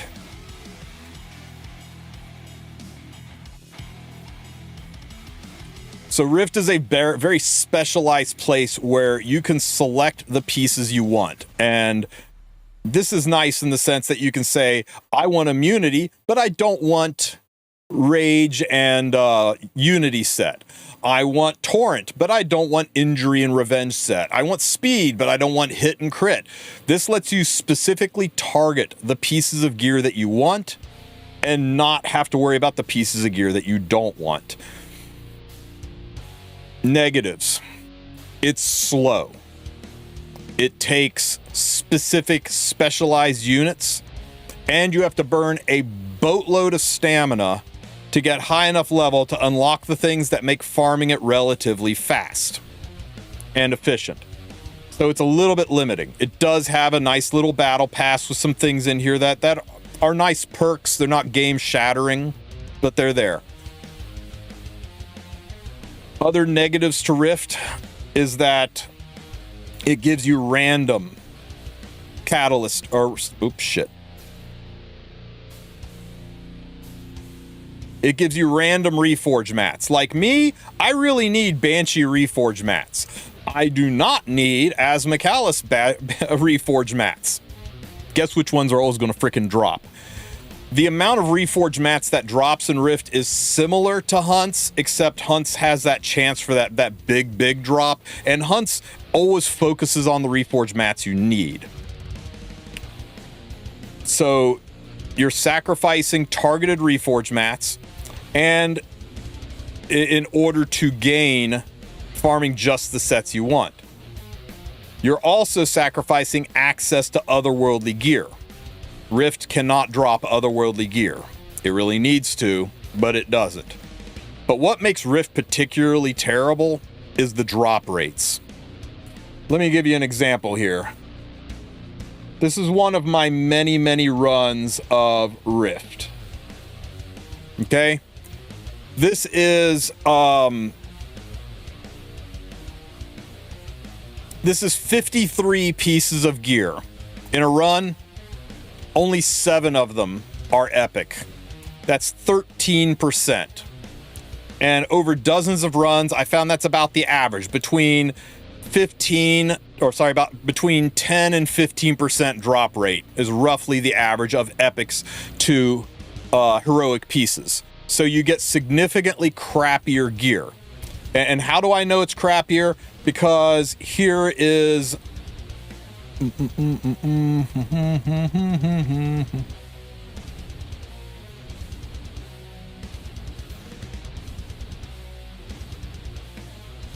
Here's another worldly run with a 50% epic to heroic ratio.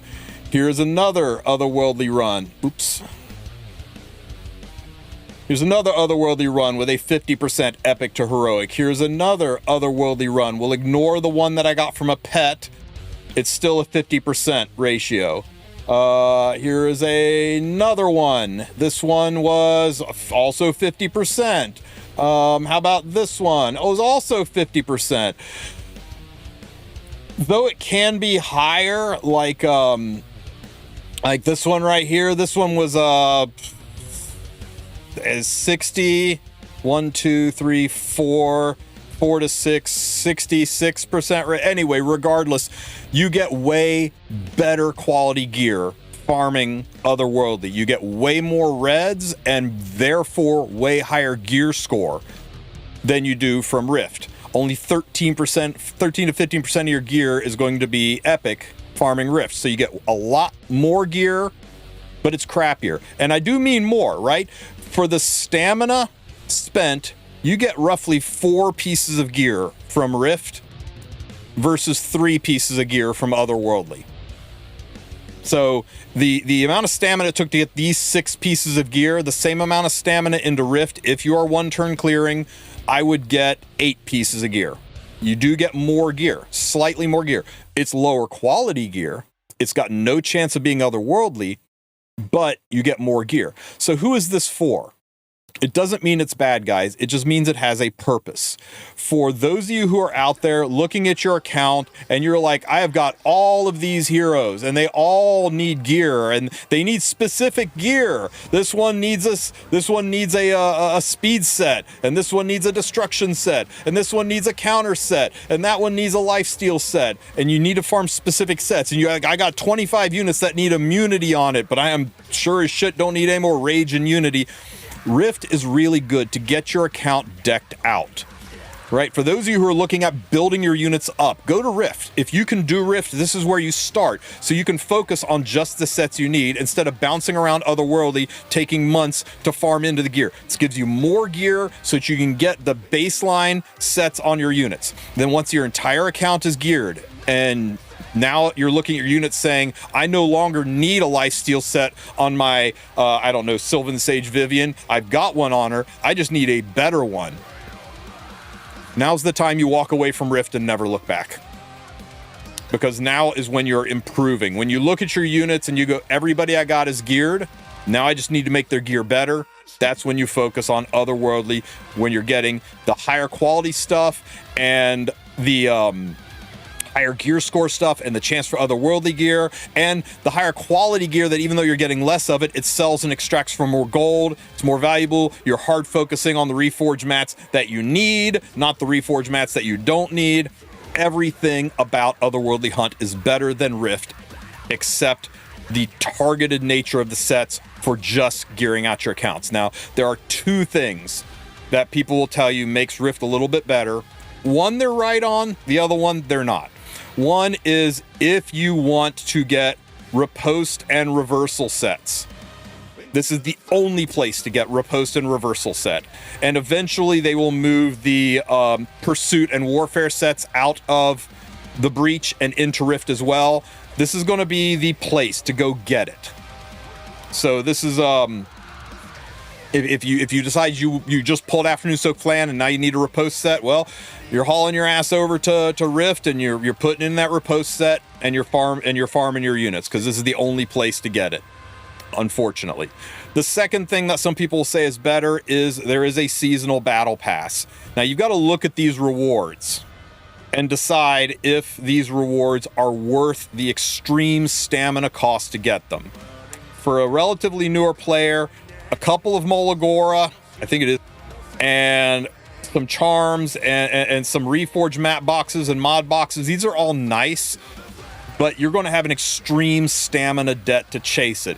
This comes back to the whole, is it worth your return on investment? Do you have 50 of these boxes? Do you have 25 of these? Then you probably don't care nearly as much.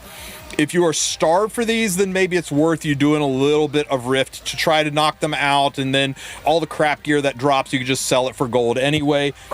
But if you are, relatively new and you're just trying to get your account geared out, then, or I'm sorry, you've got your account geared out, but you're really improving your units is more important than picking up some of these boxes. Only you can make this decision. You got to look at your account and decide, are these rewards worth farming Rift? Because you will be farming it for a while to get to the maximum 2100 or the maximum 1900, because these things are not worth farming at all. To get to 1900, you're going to have to get up to Rift Controller 15-ish. If you've got the right pet, you can pull it off by 14. If you're really unlucky, it might take 16, but generally by RC 15, you'll have the entire battle pass fleshed out.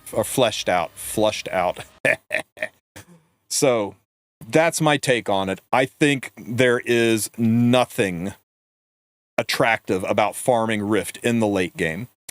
That's really the long and the short of it, right? If you are early game, and by early game, I mean you've just started, you're still pulling units, you're still learning the mechanics, then you farm the hunts.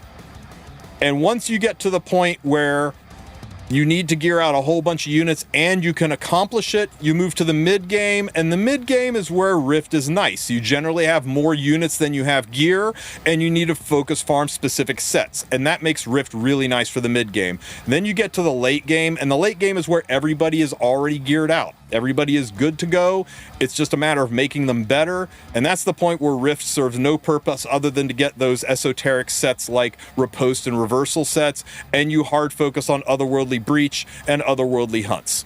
And as for gold, Rift is slightly better for gold because you're selling the bulk of the gear that you get because it's trash. So that's kind of an unfair comparison. Otherworldly is a little harder on gold because you get more quality stuff, so you're probably leveling more pieces, so you're burning through your gold a little faster. So it's going to feel like it's worse for gold, but it's about the same if you sell everything across the board through all of these. There's not a significant difference. And that's the big difference between the three hunts. Whether or not you should farm Otherworldly Breach just depends on how much you need the gear. These sets, warfare sets only used on 4 units. Pursuit sets actually used on several units, maybe a dozen. But once you got those units kitted out, then you can kind of walk away from this. I do recommend that every single piece of gear that you don't keep from these 2 sets, you extract. You extract it for cubes. That way, if something happens down the road and a new unit comes out that desperately wants a pursuit set, you can go over, use your cubes, right? Get yourself a catalyst, and then you can walk over to the steel workshop and you can go craft your ass some pursuit set boots. Savvy? That way you don't have to do Rift when pursuit sets move there. That way you don't have to do Rift for warfare set and go for a 1 in 4 chance that you get the piece of gear that you want and it's lower quality. This way at least you're always getting epics. So I do strongly encourage you to extract warfare and pursuit pieces instead of selling. So I think that about covers it. Was there anything else?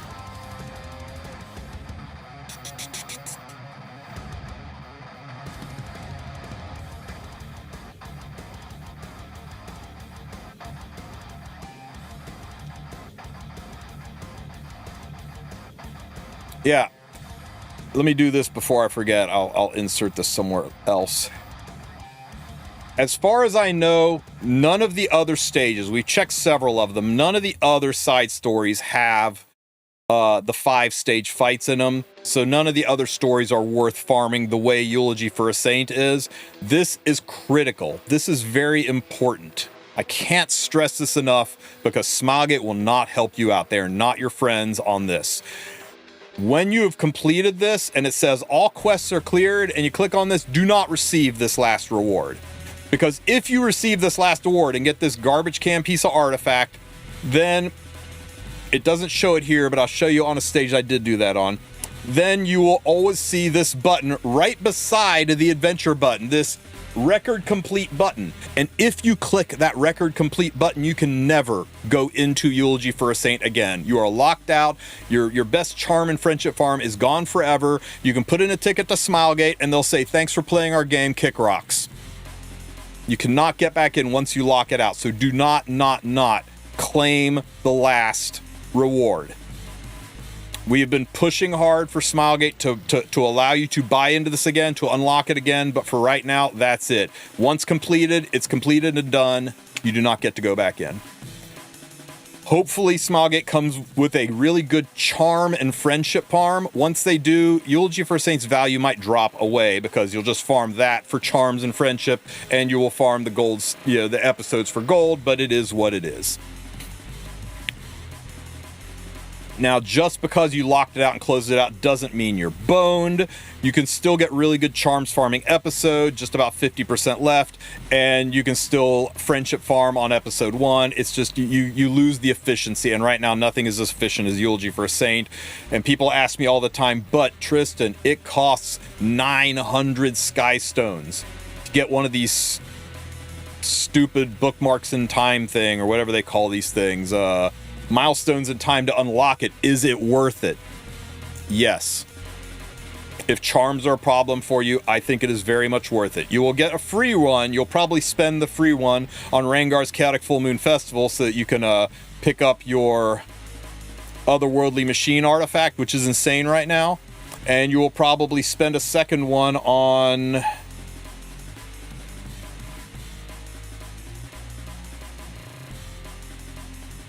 It's this one, right? Bittersweet...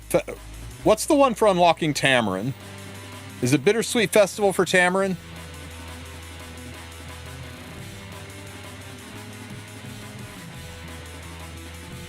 Why do I have in my head that's not the right one?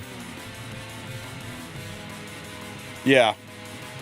So you'll probably use the second one on unlocking Bittersweet's Festival because you need this to get the Tamarin connection done, which I never bothered to do because I randomly pulled Tam. So yeah, expect to drop like 1,800 sky... Well, sorry, 1,800 sky stones on this down the road. If you don't have the sky stones to spend on it, you need them for re-rolling a shop. There's a limited banner up there right now. You know what? Just bag it. There's plenty of people that don't have access to this that are farming just fine. But until Smilegate adds other ways to get this, and right now, I think you get one from your pass, and that one you're intended to use on Bittersweet to get your Tamarin. So if you want to get Otherworldly Machine and your Una imprints, it's not just Otherworldly Machine, it's also your Una imprints. And if you want access, you're going to have to come up with, 900 to 1,800 more Sky Stones to unlock it. Not unless they add more of them to the game. Volt, not unless they add more to the game. Yeah, you also get your Kiki Rat here. Yay, Kiki Rat. Yeah, it's the most limited currency ever. They only gave you one for farming. But one more time for the people in the back, do not collect the last reward, because if you collect the last reward, just leave it. Just leave it, because if you collect the last reward, then dangerously close to the button that's go into the mission is the button that's close it forever and never let me go in again button. They're right beside each other, and it's too dangerous. Don't even collect the last reward, or you will misclick it, and bam, it's over for you, and Smilegate will not reverse it.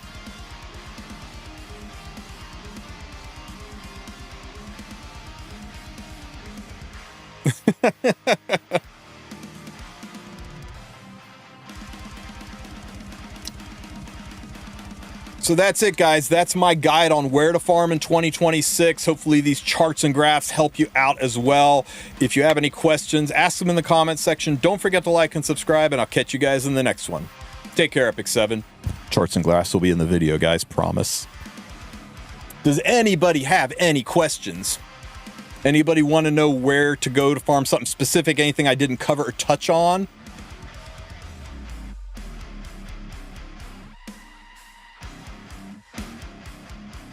Well, one thing I didn't mention too is don't forget to maintain your side stories, because your side stories are a really good source of Molagora, specific catalysts that you may be farming, runes you may be short of, some bookmarks, artifact book charms, and friendship boxes. And you can restart one of these every couple of weeks. So make sure you're doing your side stories, keeping up with these as well, especially if you're starved for resources. If there's a unit you plan on pulling, maybe you plan on pulling a blue warrior, or better yet, a blue Scorpio warrior. That's what's coming up next for you, and you want to pull for it. Yo, Alan the Ninja, thank you so much for the sub, buddy. I appreciate you, man. Thank you so much. You can look through the side story list and see if you can, you look up another blue Scorpio warrior, and I don't know what is one, but like let's say let's say B, who is a blue Scorpio warrior. We know he's not, but you would make this be your next mission, because this shop will have the catalysts that your blue Scorpio warrior needs. It'll have the friendship boxes you need because he's blue. It'll have the runes that you need. So it lets you kind of focus on doing the missions for something that you're currently working on, building, or about to pull. So don't sleep on the side story shop like I do. It's worth doing. There's lots of points. It's a good place to dump your extra stamina to get a lot of goodies, like the Sky Stones you're going to need to eventually buy access to Eulogy for a Saint.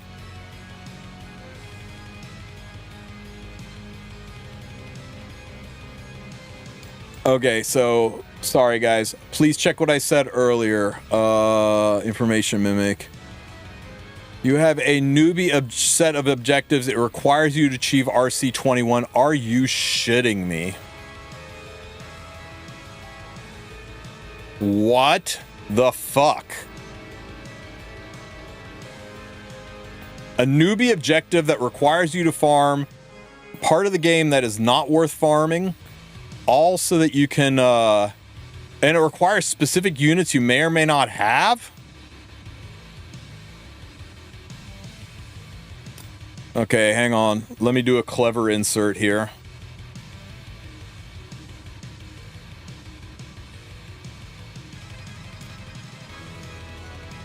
Oh, and there is one other reason to farm Rift, I guess, and I hate it. But one of the newbie missions in the Orbis guide is to claw your butt all the way up to RC 21. So I really hope you have the units that are necessary for doing Rift if you want to get that achievement. I hear it's a bunch of Sky Stones, and that's a diabolical waste of stamina, and I wish Smogget would reconsider, especially for new players who really, I don't know, I guess new players will find the most benefit from Rift, right? Once you're able to do it, new players do find the most benefit because you can farm multiple sets, specific sets you need, but man, once you get out of the mid game, guys, turn your back on it. I've been playing since 29. RC 21 is punitive. They really, I'm going to send a complaint letter about that. I had no idea that was there. That's awful. Sorry, Chad, I missed the beginning conversation. What's the best place to farm gold and charms when you're already locked yourself out of Eulogy? It would be episode 5. It's better for gold than Eulogy, about 20% better on gold, and it's about 50% lower on charms. But don't sleep on doing the side stories where it's got a shop where you can buy the charms. But that's about it. As far as charm drops go, I mean, gold is just definitively better, but charms, yeah, episode 5 is better than charms too. But Eulogy is still king when it comes to charm farming. They have promised a way to give us a charm farm. I'm really hoping that Orbis Gladiatorium is a farmable way to get charms. I'm keeping my fingers crossed that that's it. They did promise us a way to farm charms, so we'll see.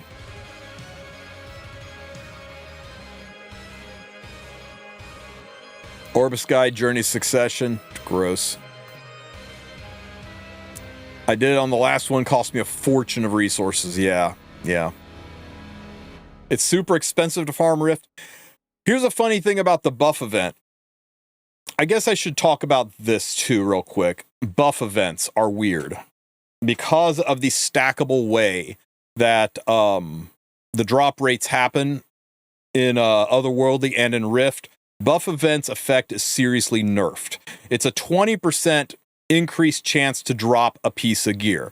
So what that basically means is it's like having an additional pet on your team with a 20% chance to drop an extra piece of gear. So when you're farming regular Hell Hunt, it's legitimately 20% more gear. If you farm 100 pieces of gear in Hell Hunt, you will wind up with 120 pieces of gear. But here's the thing. On Rift goes from dropping... Where'd it go? Rift only drops 2 pieces of gear upon completion. So 20% more, you go from 2 pieces of gear to 2.2 pieces of gear. That's only a 10% increase in gear drop, even though it's 20% increased chance. Because it acts as an individual gear drop, it's only 10% more gear during a buff event. So it's already double the gear drop value to farm Hunt over Rift. Or I shouldn't say value, but impact. Now let's make it one step worse. In Rift, in Hunt, when you do Otherworldly, you get 6 pieces of gear. So 6 pieces of gear with a pet that drops an extra 2%, that goes from 6 to 6.12 pieces of gear. Because it's a 20% chance. That works out to be a 3% increase in gear. So what I guess I'm saying is if you farm 100 pieces of gear in Hell Hunt, on average, you should get 120 pieces of gear during a buff event. If you farm 100 pieces of gear in Rift, on average, you should get 110 pieces of gear farming Rift during a buff event. But if you farm Otherworldly and you farm 100 pieces of gear, on average, you're going to walk away with 103 pieces of gear. 3 pieces of gear extra. It is such a negligible impact that it almost makes it not worth it. Now, I'm sure some people are going to say, hey, 3% still 3%.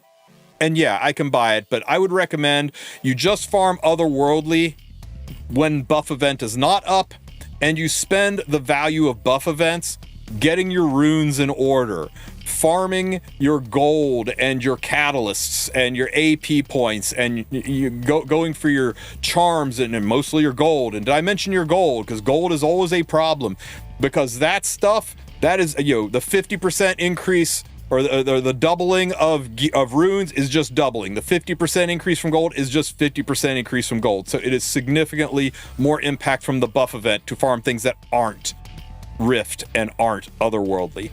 My 2 cents on that, again, always focus on your biggest return on investment. I just don't want people to get it twisted when they see 20% increased drop rate to gear. It's not 20% increased drop rate to gear. It's every time you complete, there's a 20% chance to get 1 additional piece of gear. And that's a little bit misleading, and that makes it really suck for Otherworldly and Rift, where it's a ton of stamina for a bulk of gear to only have a chance at 1 additional piece. Are the gear drops from Rift and Otherworldly different? The gear drops from Rift are like an order of magnitude better, more than an order of magnitude better than the quality drops. It's higher gear score. Here, I'll just show this to you again, right? Here's a Rift run. 60% of it is red. Here's an Otherworldly run. 66% of it's red. 50% of it's red. 50% of it's red. 50% of it's red. Another 50% of it's red. 50% of it's red. Here's a Rift run. 13% of it's red. I could pull up several more pictures of Rift runs and show it to you, but the vast majority, over 80%, every single time, over 80% of the gear you get is going to be purple from Rift. So although Rift does give you more gear per stamina, you get 4 pieces of gear per stamina for every 3 pieces of gear per stamina you get from Otherworldly. You get a higher volume of gear from Rift, but that higher volume is largely garbage gear.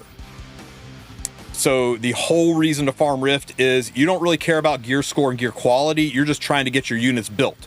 You know you need immunity set, and you know you need torrent set, and you know you don't need any other sets. You just want to focus on that. That's why you farm Rift.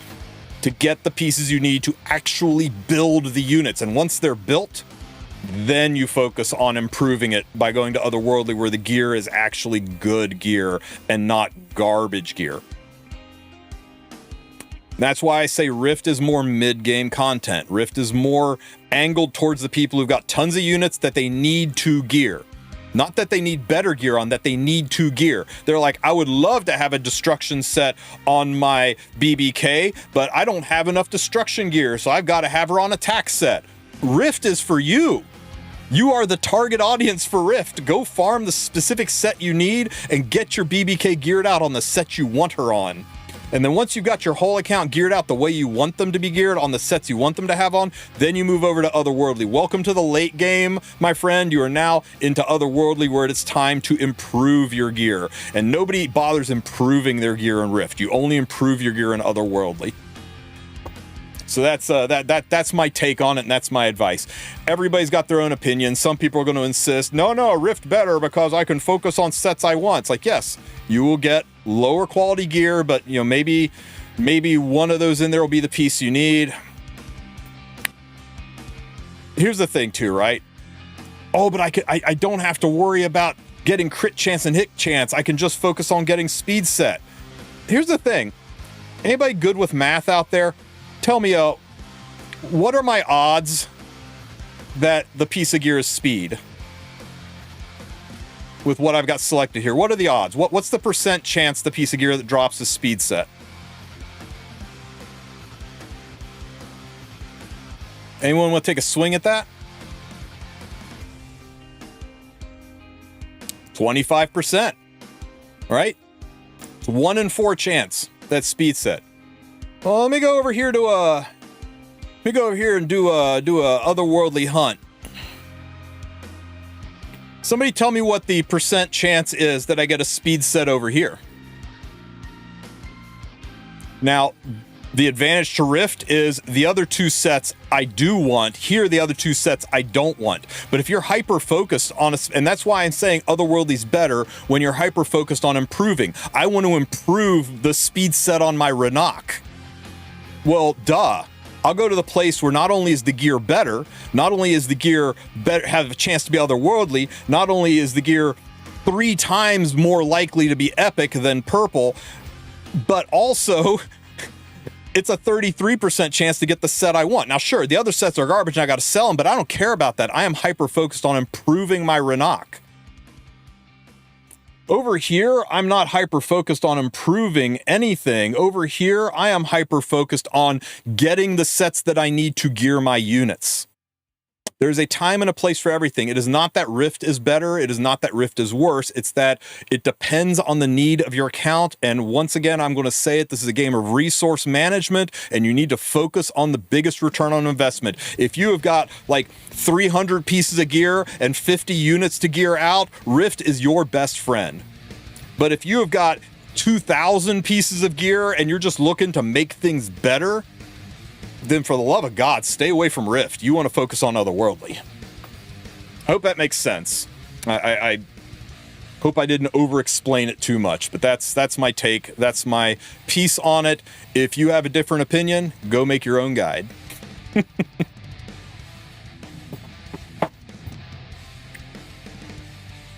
Yeah, realistic statistical percents, not, we know Smogate's got their thumb on the scale and all your speed rolls are going to be into hit set statistics. Farming anything other than Wyvern and Banshee for otherworldly stuff is rough. That is true, right? But I still do it. I just accept the fact that if I'm going to go and farm, farm some otherworldly torrent gear, that basically 50% of the gear that I get is going to be sold for gold, and the other 50% of the gear is hopefully going to be useful. Do the same thing up here for Asmakalis, right? 33% of the gear I get is the second most important set in the game, and the other 2 pieces of gear probably going to be selling those for gold. But that's also what makes this a gold positive experience. Because like Rift, there's no crafting. So like Rift, there is no ripping your gold out of your pocket by crafting gear.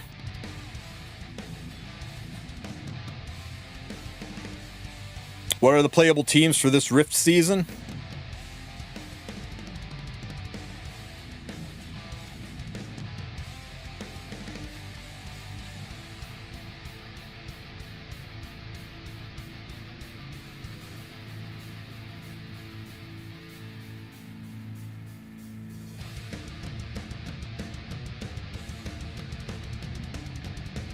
What's up, Ed? Wait, how old is this? Yeah, there we go.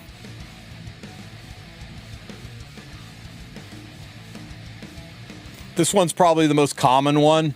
it's pretty straightforward and easy. It's a 2-turn clear at RC 8. Becomes a 1-turn clear somewhere around RC 10.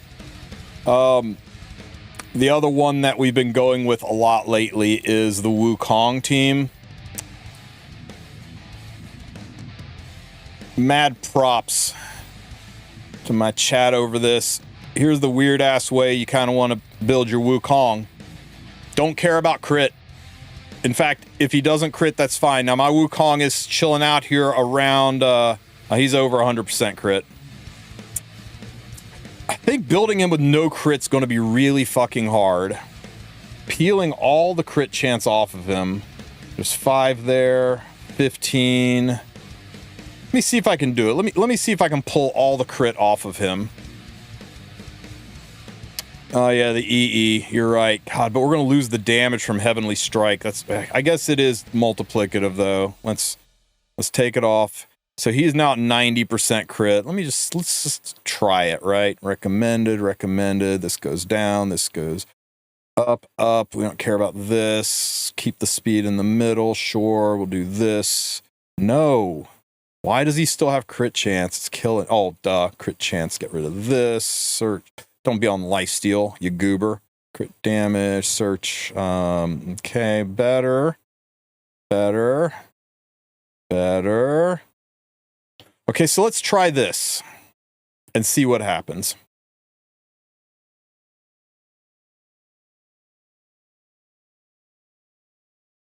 Yeah, we can't have a crit chance EE, so we're going to have to abandon that. Okay, so here's the theory, right? If he crits, it will be nuclear, like he always is. But if he doesn't crit, then it'll still be nuclear because we'll get all the bonuses, right? Now remember, Rift gives you plus 35% to crit chance. Well, it gives the boss negative 35%, but effectively, whatever your crit is, add 35 to it. So we're technically at 65% crit. So we're going to crit 2 out of every 3 attacks, right? And then you want to run an Asaria. In a perfect world, she should have no crit on her too, but my Asaria is built for things other than Rift. So we're just going to run it. 105 effectiveness should be enough. Stenya is an easy pick, and Schneel's an easy pick. So let's go ahead and do it. We're going to have everybody's skills turned off. Or not Wukong. Wukong skills. I'm going to have Schneel's skills turned off. I wonder if I could get Alencia in the front or Schneel in the front. What if we do, what if we do Arunka in the front with her skills off? Okay, we need target and... Okay, we got both. Target and pen. Getting rid of the tentacles. Each blue tentacle reduces damage, so we want to get rid of the blues. Do we crit? Did 111,000 damage on that S3. Get rid of more blue tentacles, so we get rid of it. We reset. Tell me we reset Wukong. Please reset Wukong.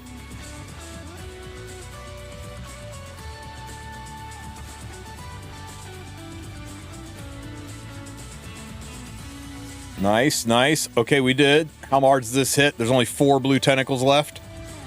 171,000 damage. And it's nice because you can really ramp up his damage because you don't have to worry about whether or not he crits. Such a dumb build for Wukong, but here we are. Okay, we're down to... Okay, we got no tentacles left. I don't think Wukong's going to get another hit off that matters, at least.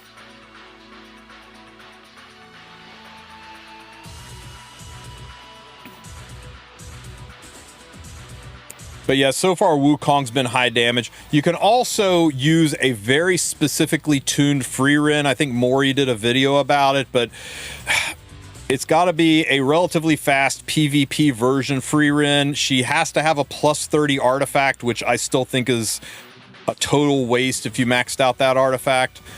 But you can do it. You can one turn solo with a really well-built free Rin. By the time you get to RC 10 or 11, free Rin solo is probably going to be the way. Just because it's easy and it's free points. Show me what you got, Wukong. Damn it, he put more of those blue things up.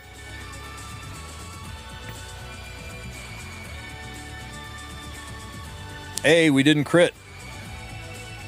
We reset. Oh, nice. We got Wukong.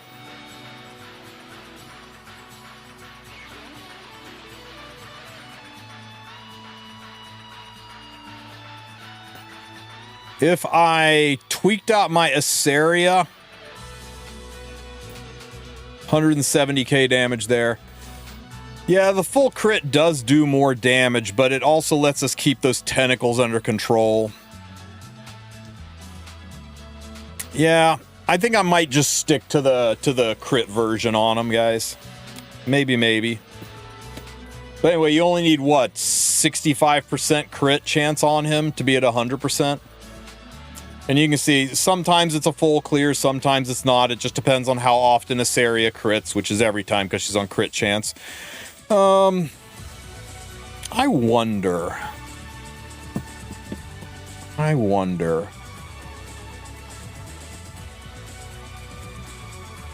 Can we do... I have to put her on a counter set. I don't know. I'm really finding it hard to be motivated to do Rift because it is not good return on investment. I don't even care about the freaking battle pass. I think it's a terrible waste of stamina, and people at my level of play should just not bother doing it. But yeah. That's the Wukong team. You got this video if you want to see how to do the non-Wukong team using these units. Any one of the two middle units can be replaced with Hecate. Right? You can drop Asaria and put in Hecate. You can drop Arunca and put in Hecate. All of that shit works too. So Hecate, Wukong, Asaria, Arunca, that's your middle. And if you do not have Schneel, you can run Bernard. Bernard works really, really well too. The biggest negative to Bernard is you need to have his skills turned on, which is just one more person for Asaria to waste your S2 into. So if you don't have Schneel and you've got to run Bernard, I would recommend not running Asaria at that point in time.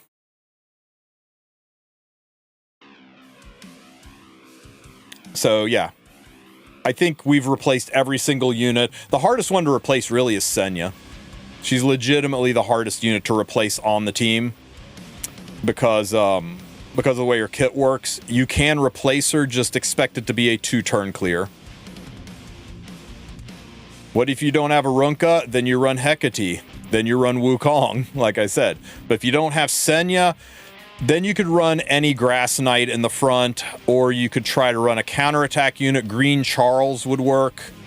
The problem with Green Charles, he is probably your next best bet because he does give the counter buff, right? But the biggest problem with Green Charles is if you have imprints in him, he either self-imprints crit or he AoE imprints crit. So you're fucked either way. So your best bet is going to be Green Charles with minimal crit chance, right? You run him with minimal crit chance, you put him in the front, and then I would just run Hecate and Wukong and go to town on him. Or even Asaria and Wukong and just say, fuck it, I'm going to be critting left and right. If you don't have Charles and you don't have Senya, honestly, at that point in time, you might want to just put Schneel in the front and take an extra healer.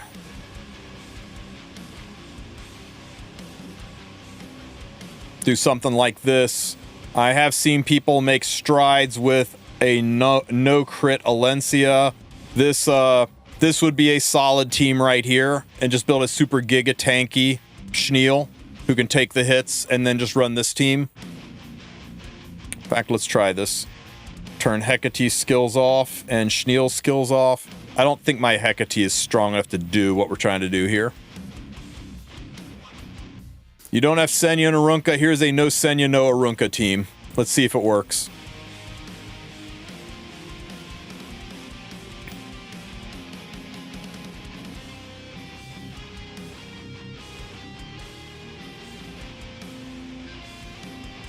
The problem with the warrior controller, Grow, is that it reduces the damage. So yeah, you do get rid of those blue tentacles, but you significantly lower the damage Wukong does. I don't think it's a good idea.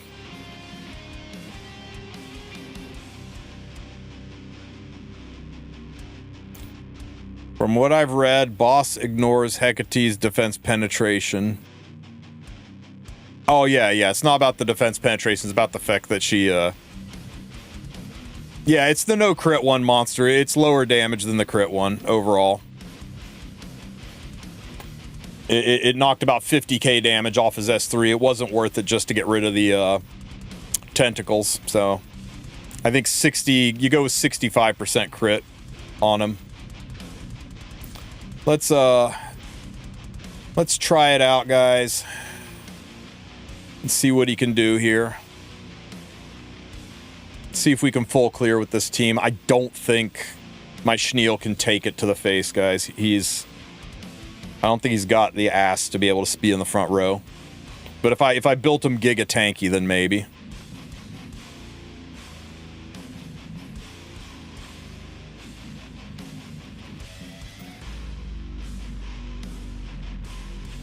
I want it to be fair, so I want it to have target on there.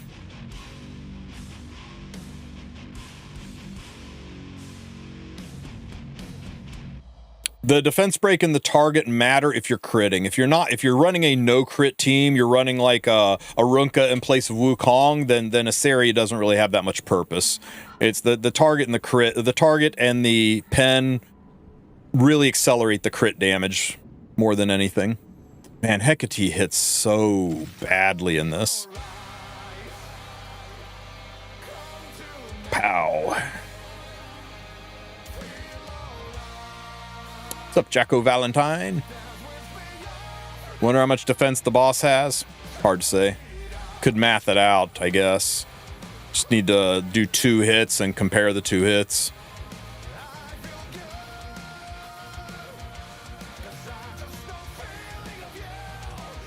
$200,000 damage on that S3.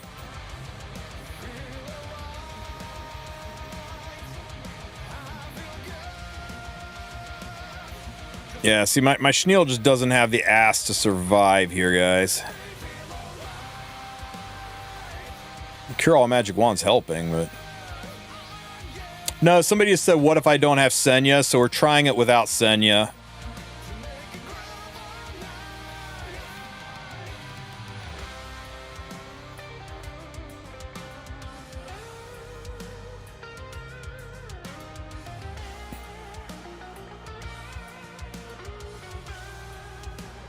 Is Asaria gonna cut? Asaria cut. Come on, Asaria. Don't get cut. No. Yes. Yes. Oh, we only got a target. We got no defense break. Unfortunate. Adult. Young Senya is not usable in this at all.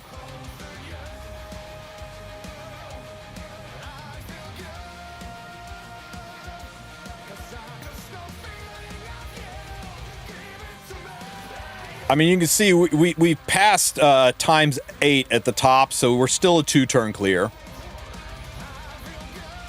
So there you go. If you don't have a Runka and you don't have Senya, you could just run this team. You're still doing a 2-turn clear. It just might be like RC 14 or 15 before your 1-turn clearing, but it'll work.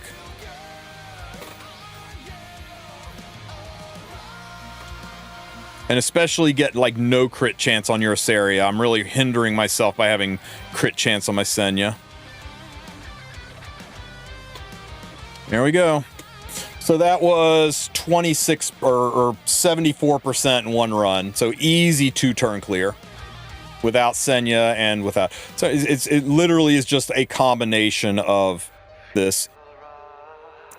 For 8, free Rin is enough if you build a free Rin just correctly and you have a maxed artifact. But yeah, by RC8 you're just solo. You're solo free Rinning. See, I think it's Mage and I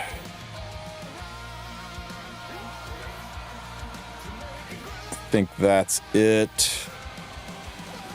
And we need to run.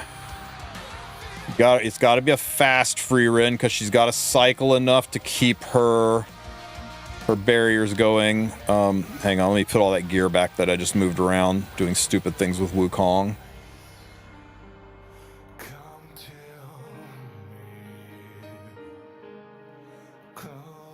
Okay. Doing it without a plus 30 artifact's going to be dodgy too, and I would never recommend anybody plus 30 that artifact, so I'm not a huge fan of it. And let's see. We've got to get some imprints on her.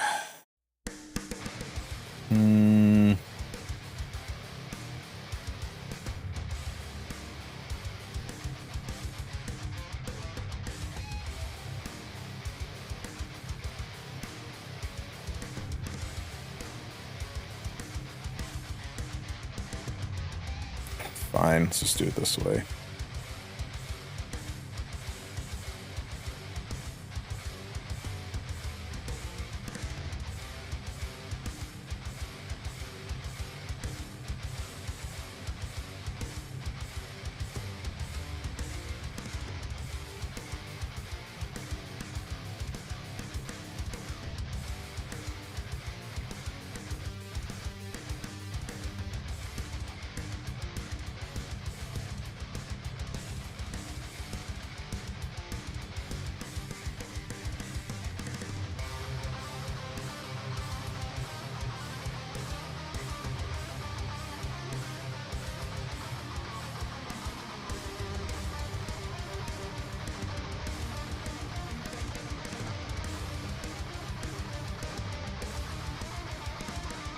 Okay, 3 naked ladies, all giving their imprints to Freerin, bunch of books.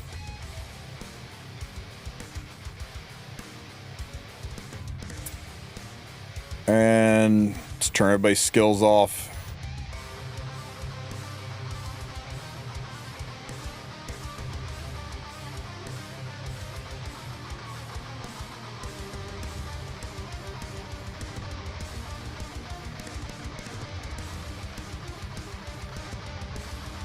Oh shit, I need that RC1 device. My bad, hang on. This one. There we go.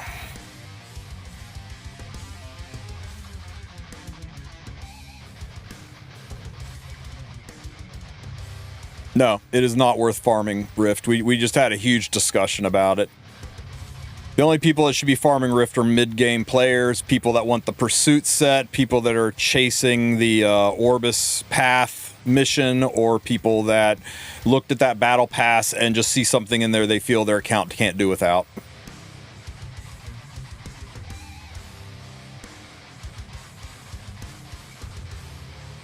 But yeah, once you get to RC15 and you can unlock the Mage perk and then use the Cleanse perk on the S1, if you've got a really good free run, this should solo, especially if you stack books up.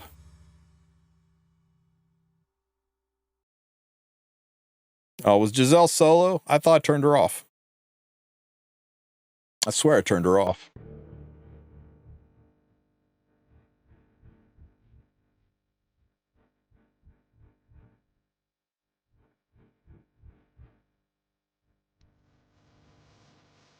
Depending on how good your free run is, this will definitely 2-turn solo, and it should 1-turn solo.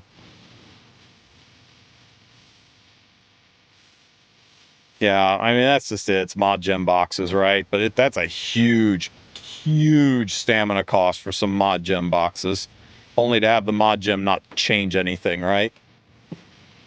If they put some of those ultra mod gem boxes in there, right? The ones that guarantee the high roll, then I would be all over it. We'll check, Jacko. I'm pretty sure I fixed it.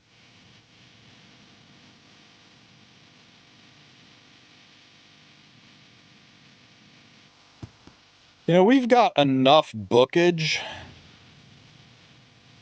Maybe we can go with a damage arty, right? Ah, fuck it. I ain't that interested.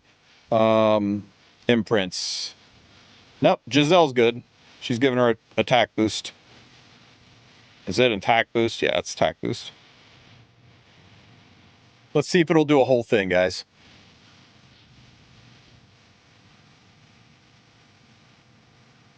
But yeah, everybody's skills are off. They're all naked so they can die quickly. You want them to die quickly. You don't want them to take turns. In fact, if you can use a bunch of 4-star mages, anybody that can wear a book, the faster they die, the better this is, because if they take turns like that, it just lowers your turn counter. So in a perfect world, go pull 4 green mages out of your waiting room stash that are all like level 5, slap books on them and run them. That would be the ideal. I'm just too lazy to go do that.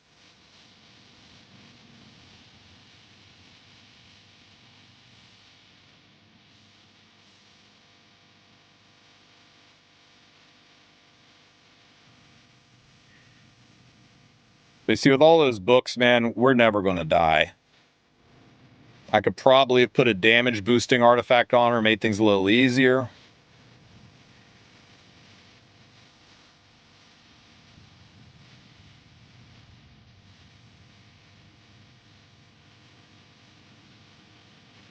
This is most certainly slower because you're not doing a lot of damage per hit. You're just getting a lot of hits in, but we're doing 12, 13k damage. God awful slow. But hey, you don't have to build a Runka. You don't have to dust off your Senya. You don't have to say, but I didn't get Hecate.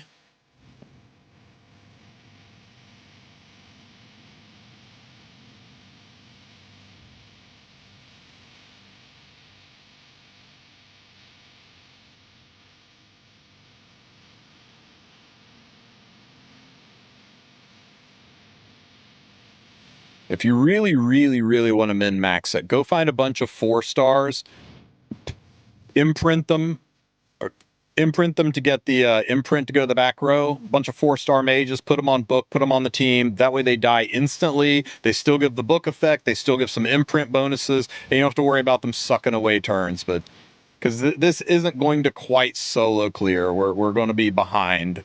Actually, not even quite. We're going to be behind by a good chunk. We should still get below the 50% mark, though.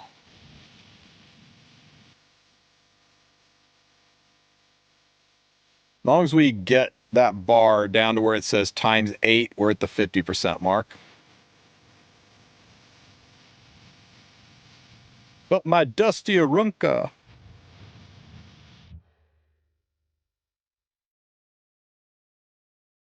Oh. It'll be funny, counter set free run. There's ×9.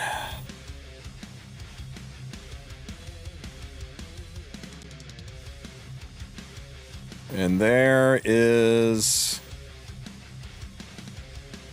Okay, it's ×8. We have passed the 50% mark, so it is a pretty stable turn 2 clear with plenty of room for improvement. We could shave 2 or 3 extra turns off of this by making sure our green units all die. We could put free run on a better artifact. We could stack imprints that matter to her. We could tweak her gear out to be a little bit better on damage. There's a lot of things we could do to make this better, but if you're looking for an easy 2-turn clear and you got free run, you can do this after RC8, and after RC15 it should be a guaranteed 1-turn clear. I just like my other teams better, but it's kind of a fun flex and it can do a thing. And it's especially nice if all you have is free run and you don't have any of the other units. This is a 2-turn clear answer for you as well. How'd we do? Unoptimized, we did 65% damage in 1 entry. So it's a pretty safe 2-turn clear. And this is at RC8. It's not like I'm RC12 or 13, guys.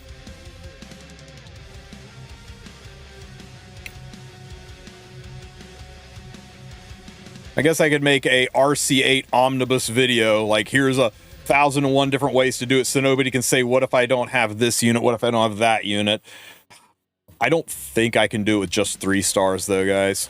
There's a point where Rift just isn't free to play. They want you to pull on the banners. They're running Wukong's banner again for a reason. They ran Arunca's banner again for a reason. They want you to spend on those garbage can banners to do this garbage can game mode so that when limiteds come out, you kind of screwed yourself and you have to buy packs.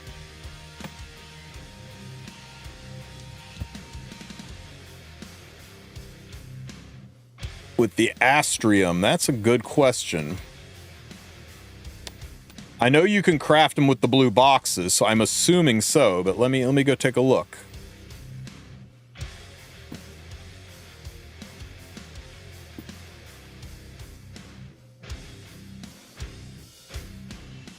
Yes, sir. Yes, sir. You can Astrium them.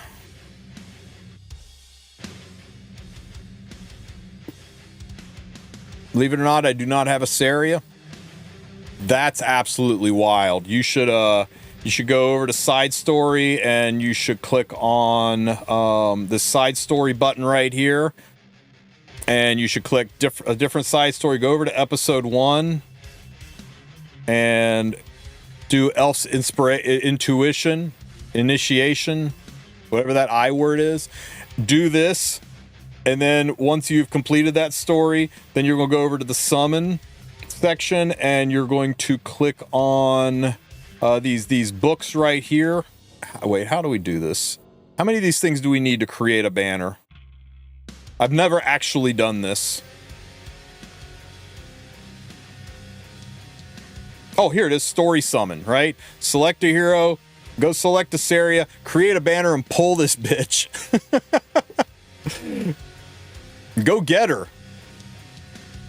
Maybe do it after February. You know, we got February is a month of limiteds, Lunar New Year, all that kind of jazz, and then March is probably Renok. Once you get over that hump, maybe do this before Collab rolls in on you. If you started in 2025 or later, Asaria is free. Yeah, you could also just do that, right? You could also just, I think the story summon lost a lot of clout when this thing happened. To stick herself, the elf, on the wish list. I put her on there because I know ML Asaria is coming. All my greens went into Bry. Brutal. One more time for the people in the back. Never get rid of a 5-star anything if it's your only copy. Okay? I can't stress it enough, guys. The number of people that got rid of sold these for 30 powder over and over again, and then it became the most important artifact for the most important unit in the game in his time. Everyone's like, but what about creation and destruction? That one's safe to sell, right? How about Cradle of Life? We can get rid of those, right? Always keep one. Artifacts can get the Mort treatment, just like units can. It's less common, but sometimes artifacts get the buff treatment, and sometimes units come out that just synergize so well with an artifact. Always keep one of everything. There is no unit in the game so base, no artifact so bad, that it's not worth stuffing one in your waiting room, keeping one in your storage. Anybody that says that unit is safe to sell, that artifact is safe to powder, is not your friend. They do not have your best interests at heart. Always keep one. Tristen didn't sell his Cradle of Life. That's self-control. I've sold 4 plus 30 Cradle of Lives. I pull that artifact like it's shoe. But I kept one because someday Smogate's going to do something with it.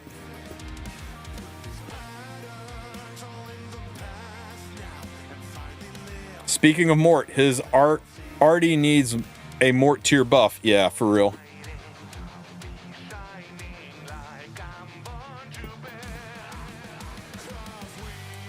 There was one unit that everybody in Veritas sold. Who was it? They dumped her and then she became broken.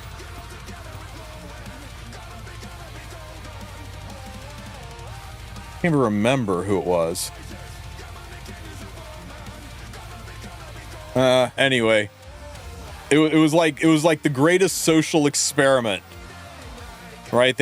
Everybody just imprinted this unit, and used their last copies of her, and it was like a guild thing. It's like they went out and got matching tattoos, kind of a guild thing. They all did it, and then a balance patch rolled out, and the unit became broken as fuck, and they all had regrets.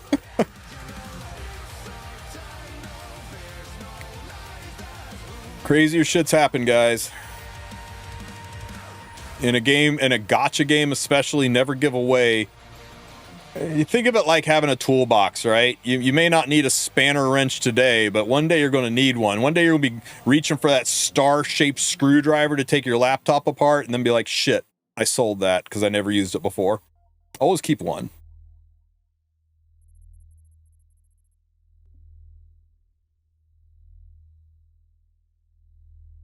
I keep thinking in my head. I keep thinking it was Lionheart Sirmia, but that doesn't make sense. What would they have done with her? No, it definitely wasn't Teiyu.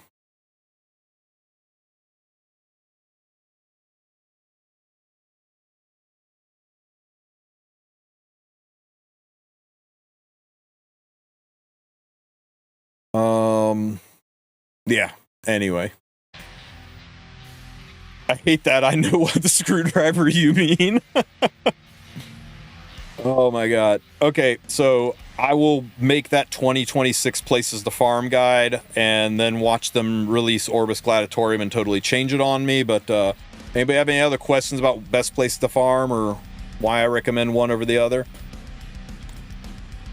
One of the nice things about E7 is there is no best place to farm. There's the best place to farm gold, and there's the best place to farm gear, and there's the best place to farm runes.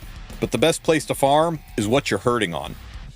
Like, if I tell you the best place to farm gear is Rift, or is Otherworldly, for example, but you don't have the gold or charms to upgrade a single piece of gear, then the fuck you farm an Otherworldly for? You need to get off your ass and go farm some gold and charms. There's no reason to farm gear if you don't have the stuff to build them up. It's going pretty good, Clutch. Oh yeah, right. The best place to farm what's the best place to farm mystics? Right here. What's the best place to farm gold? You buy these, then you go over here, then you buy this. Guys, can you imagine spending 19,200 sky stones to get what is this? 2 million times 16. That's 2 million times 16. Guys, can you imagine spending 19,000 sky stones to get 32 million gold? Holy shit. You know new players buy this, right? You know new players see this and go, oh, this must just be how I get gold. I'm out of gold, so I guess I better go buy some. Okay, guys, masks off. Who bought gold before they knew better? First few months playing, they ran out of gold. Who bought gold with sky stones? I know you're out there. One of them's on a camera right now. It's this guy right here. He did it. Come on. I know you guys did it. Me? Just me? Yikes. You guys are either liars or you are way smarter than I was when I was starting out. What's 19,000 sky stones in dollars? 19,000 sky stones in dollars.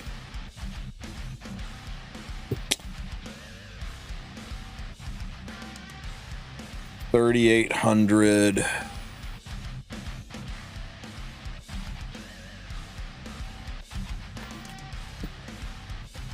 About $500.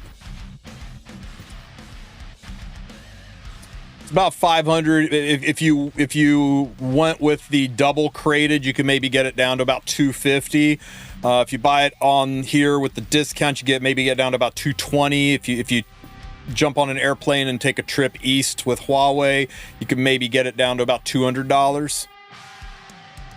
for 32 million gold for basically running about 2 hours of Eulogy for a Saint. You run Eulogy for a Saint or episode 5 for about 2 hours. Then you slide over to the Sanctuary.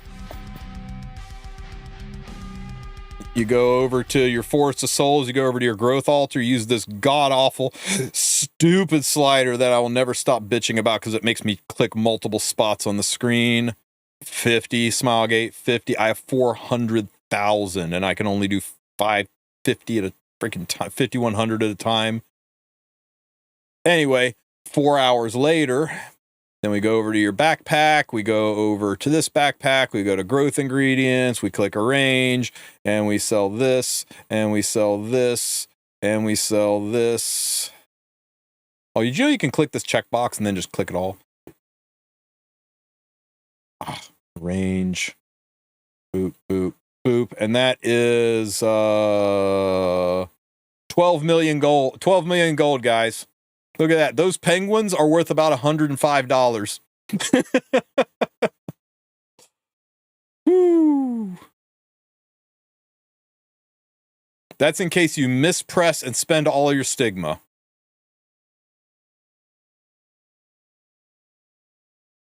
God damn it, Beardy. Want you to walk over to the mirror, slap yourself, and pretend it was me.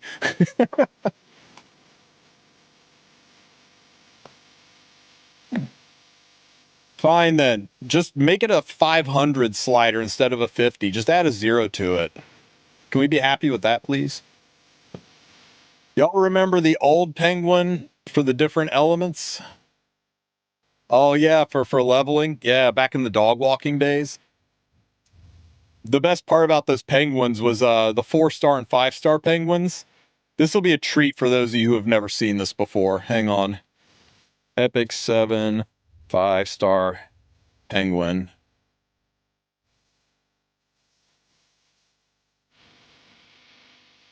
There you go. Does that penguin look familiar, guys? I'll help you out.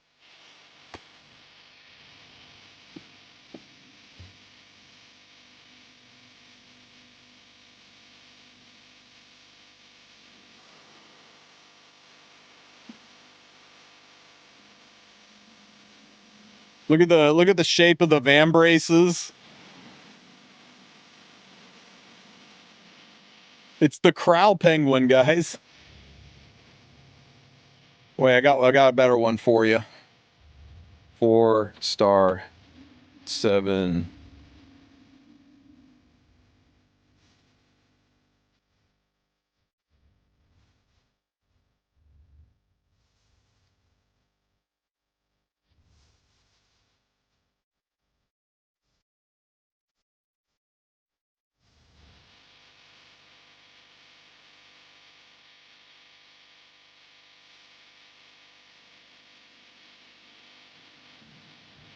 Where did it open?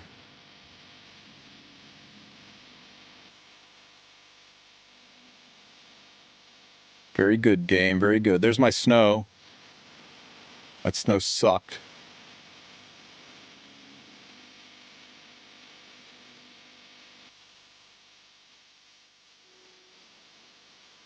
There we go. I want you guys to realize this penguin came out probably 2 years before Mediator Queric was a thing. Anybody who says that, like, you know, they didn't plan this game down the road, this penguin was in the game since day one. Mediator Queric came out 2 years later, maybe even 3.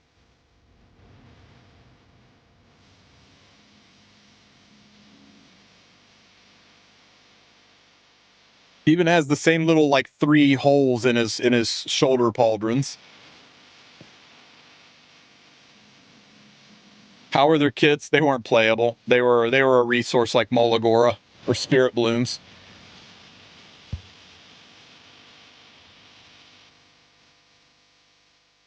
Back when E7 had Charm and Whimsy. You're not wrong, Cortex.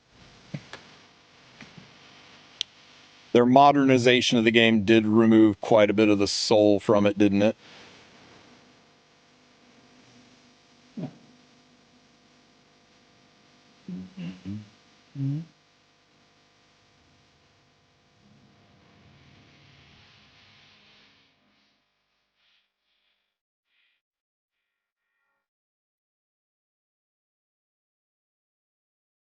Yeah, here's some other blasts from the past that you guys can't get anymore. Once upon a time, you had to use Molagora to level the skills up, just like you do today, except normal Molagora only leveled up the first 3 skills. You wanted to get this 4th skill, you had to use red Molagora. Red Molagora, called Molagora Go, looked like, I don't even have one. But anyway, to get that 5th skill, you needed to use black Molagora. Now, the exchange rate was it took 5 Molagora to make 1 Molagora Go. And it took multiple Molagora Goes. And then there was the black Mola, the Molagora Gora. And it took 20 green Molas to make 1 of these black Molagoras. Good times.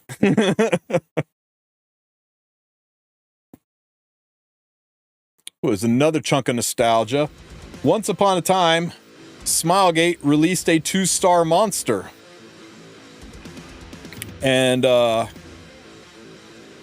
I still have him in my inventory? I think I finally moved him to storage. Yeah, let me look at storage. There he is.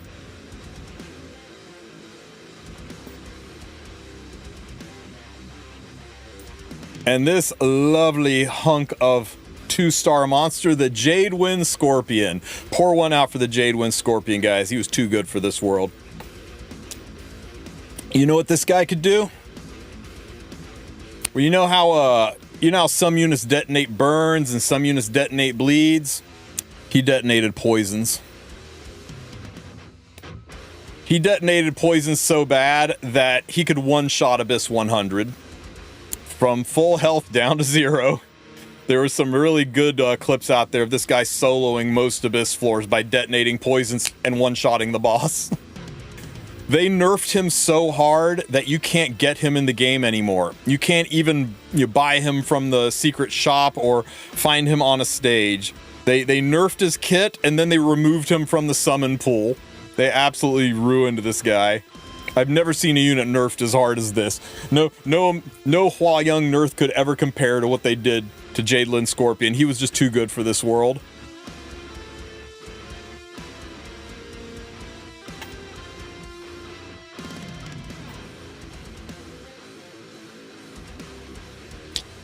Battery's dying in my headset.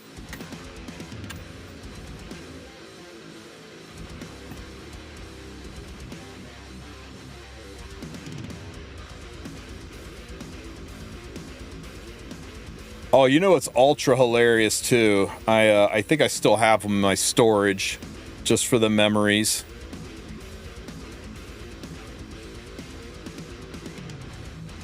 Yeah, Frost Shard. So, this guy we affectionately referred to as Rock God, because he was a crystal shard, therefore a rock, and he was a fucking god of RTA. This 2-star unit shares a kit with this 5-star unit, except he also silences with his S1. They released this unit, and they released it right in a time when they were testing out a frenzy effect where all Soul Weavers got a huge boost to speed. So we were building this guy with like 300 speed, running him as an opener. He would S3, give everybody an attack buff, CR push up the enemy team, and then we would cleave. And God forbid any enemy actually survived, then he would S1 and silence them. What a wild time that was. I woke up to like 10,000 messages that day. I was like, oh, bet we're doing this.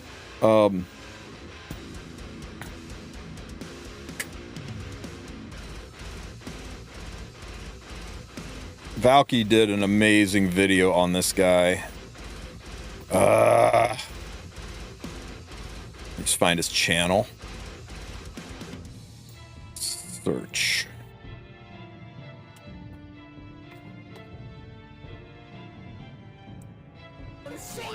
Oh my god, yeah.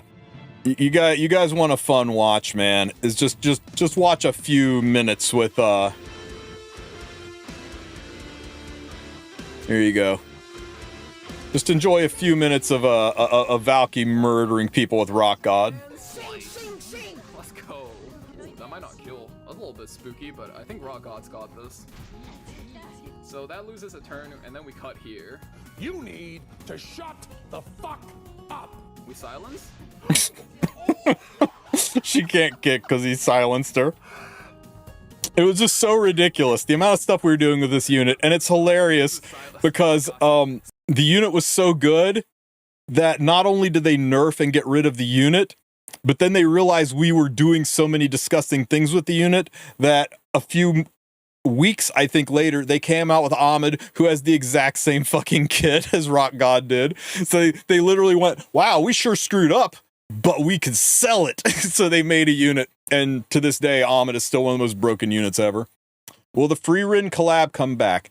It's very unlikely that any collab will ever come back to Epic 7. I think that collabs are the true limiteds of the game. But of all of them, Freerin is actually Overlord's the most likely. Here's the thing, right? Freerin went out and did a circuit of collaborations, not just with us, but with tons of different IPs. And the reason for that is to promote the anime that's releasing in 2026. When they do season 3 in 2028, and they start looking around for games to collab with, maybe we'll be on the list because we did a really good collab with them. I think they're happy with the results from it. But what's their motivation? Unless they come out with a free-run game or something, what's their motivation to want to collab with us, to promote their anime, which everybody's already watched and is kind of in a cooldown period? So it's very unlikely we'll get one anytime soon. And it just is what it is. The nice thing is that collaboration characters usually have a 12 to 18 month life cycle. Once you get past 12 to 18 months, nobody uses them anymore. How many people still use Overlord characters? How many people still use Espa characters? How many people still use Slime or ReZero characters? I mean, they're out there. They occasionally get picked. They occasionally show up, but they aren't really meta anymore. Not like they were. In her time, Karena was the meta. She was first picked and crushed. In its time, the Rem Violet meta ran over everything. Rimuru was still really good. Right. You can use them, but they aren't unstoppable forces of nature like they were in their time. They just kind of reliquate to ancillary characters, and they're wholly replaceable, and you're not sitting there going, God damn, I hate playing this game because I don't have insert collaboration hero name here. That eventually goes away. So that's one place where Epic 7's been really, really good with balance, is making meta units on collaborations really kind of peter out after about a year. Now, their artifacts are another story. Artifacts stick around for a long-ass time, and they realize and acknowledge that problem, so they've started to come out with their own version of the artifacts as limited artifacts, like Mother of All Scams to replace Rocket Punch, or Strike of Aspiration to replace Benimar's Tachi. So at least they're giving us ways to access artifacts that are gone, but yeah. It sucks for the people with nostalgia that, will never have Roy Mustang on their account, and that sucks because they loved FMA. But yeah, I mean, short of going out to some shady sites and doing things that are against TOS to make it happen, you don't really have an avenue to get those units anymore. I think Freerun's defensive magic will always be useful. I'm ready to be proven wrong. Don't know. Is 3F the next in line? Don't think so. 3F's is not even a year old yet, and it won't be for I think we got at least one more in line before 3F. They do recognize the importance of it. It might get a little bit of a bump draft to be moved up because of Pursuit Set and wanting to get people to farm more Pursuit Sets, so maybe. I'm saying there's a chance, but I can't Sorry, man, my crystal ball's in the shop and Smogate doesn't tell me these things. Yeah, the Masters of the Nightmare was weird, right? When they just came out with their own limited artifact to put in the scam shop for an artifact that is weird and doesn't do much of anything. That was bizarre. But yeah, collaboration units are kind of the true limiteds of E7. Very much like Raid Shadow Legends, they almost never rerun.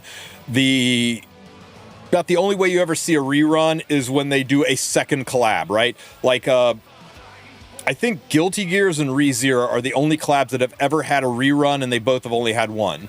But they've had multiple banners, right? Like, we got a second Guilty Gear banner, but now with Elfeld. And then we got a new Guilty Gear collab, but with Jacko Valentine. And then they reran the other ones alongside. That kind of stuff can happen, right? If we get another Overlord collab, it's not going to be a Overlord collab with just the Shaltir and Albedo, right? We'll get Cocytus and you know, some other Overlord units, and then as a side banner, they'll have the other units pullable. That kind of thing is possible. Makes free run a little less likely unless Season 2 is loaded with some new heroes we'd want to pull for, right? Overlord, but you can summon good version of Ainz. How about we just give him an exclusive equipment that lets him ignore ER? I'm down.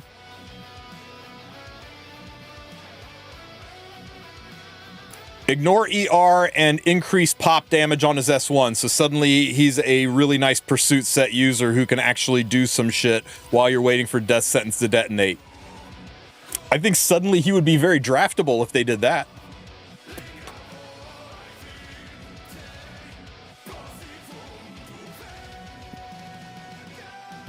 Jesus, Juan.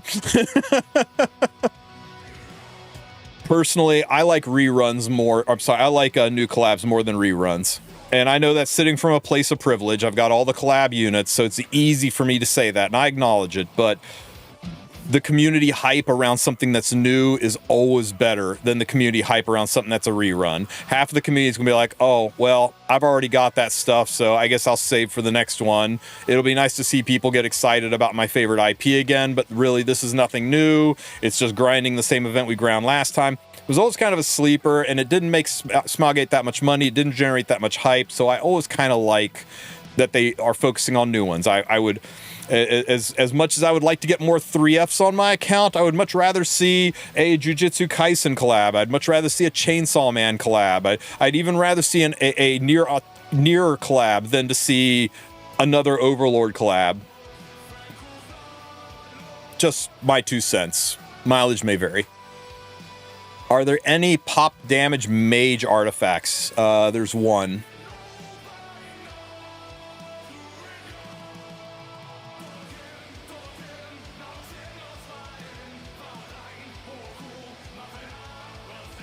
And it is hiding from me. Here it is. If you do a counter attack or a dual attack, then it will inflict 1,600 additional damage at plus 18. 1,500 at plus 15. I think it goes all the way up to 2,000. But this additional damage, 1,600 additional, is considered pop damage, so it'll do 20% more. So like at max level, it'll go from doing 2,000 damage to 2,400. It's not a lot, but it can be AoE. It does happen off of counters, so it can happen enough times that it's kind of worth it. But that's about it for mages. If I'm not mistaken, that's the only one. Yeah, if anybody knows of another one, let me know, but I think that's about it. Is the limited fairy tale for a nightmare artifact that you can get when we have a custom group summon up. Oh, this on Ainz? Put a counter set Ainz? Let's hear it, man. Don't forget that Ainz has got I think it's S1.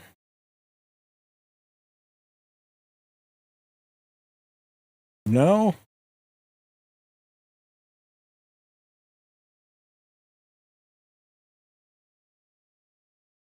I swear I thought he had an extra damage in his kit somewhere. Maybe I'm thinking of Yeah, I must be thinking of freaking Archdemon Shadow. Oh well.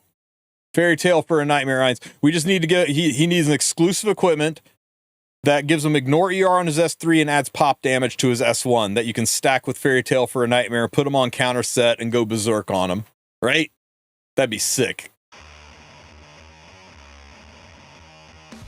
Nier would, yeah.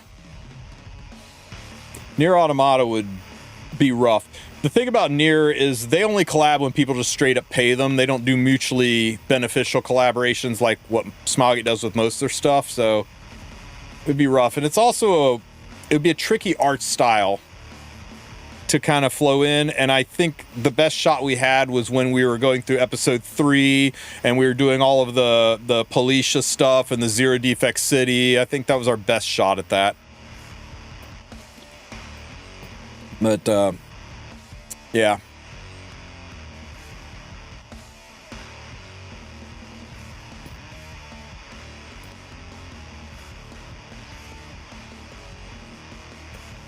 Well, or the other problem with reruns, you know, I get that people feel left out and stuff, but where are you going to shoehorn it in, right? I mean, you get what I mean, right? Let's take a look here at this timeline.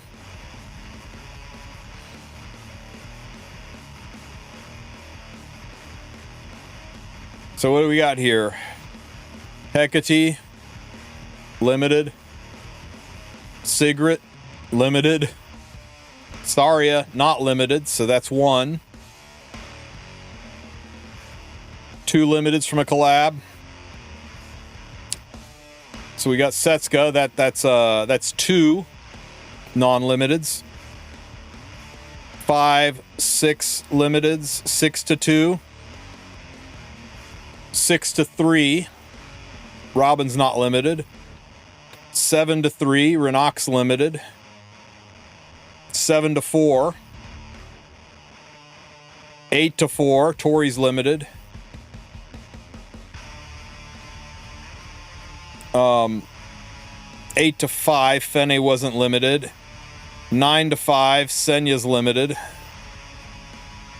Over half of the RGB units that came out in the past 12 months are limited. You want to shove some collabs in there on top of it? The game's really shifted focus to being very, very limited centric, and it's only going to get worse. And I think that's part of why they walked away from doing reruns. Is 1, they're a pain in the ass to negotiate. 2, they don't make that much money compared to a fresh collab. And 3, they've already got so goddamn many limiteds in the schedule. Not a lot of room to shoehorn in much more. Honestly speaking, there were a bit too many limiteds lately. That's why everybody was so excited when they said there won't be any limited units in CZN. And then they turned around and made limited units for CZN. I was like, oh my god. It's because they took one look at the bottom lines and realized how damn much money limiteds make. And don't forget these custom group summons too. These custom group summons are basically 3 limited units. Like Hecate shouldn't be limited.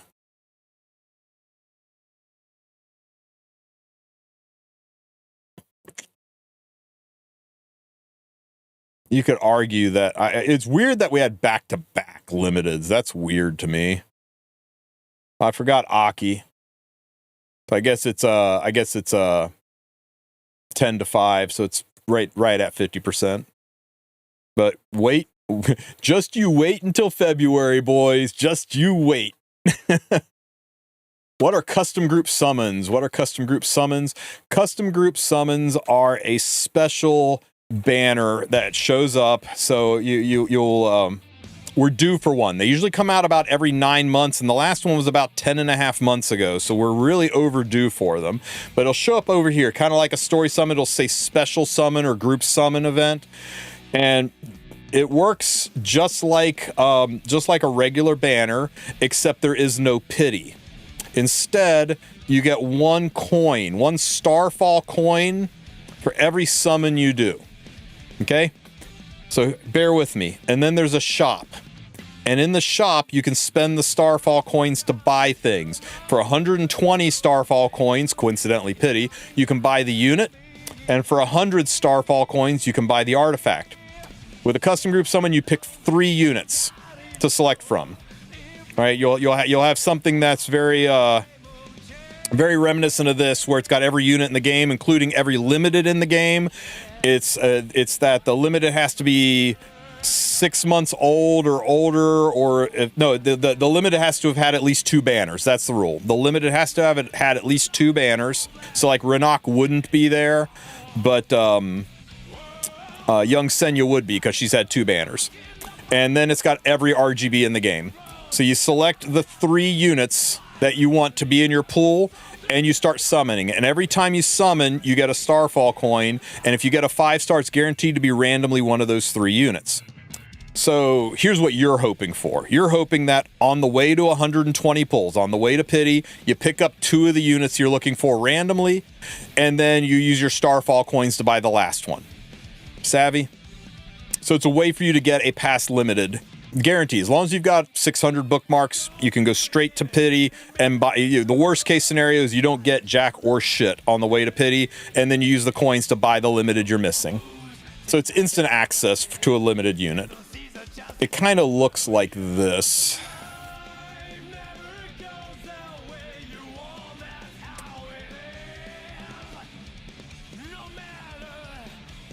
What's up, Epic 7? I'll tell you what's up. Oh man, my microphone used to suck.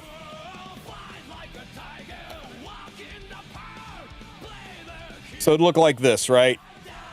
You could just select and load the 3 units you want into a list, lock them in, and there they are. And every summon you do, you get a Mirage coin. And in the Mirage coin shop, that's the powder shop. A picture of the Mirage coin shop anywhere? Well, in the Mirage coin shop, there's basically the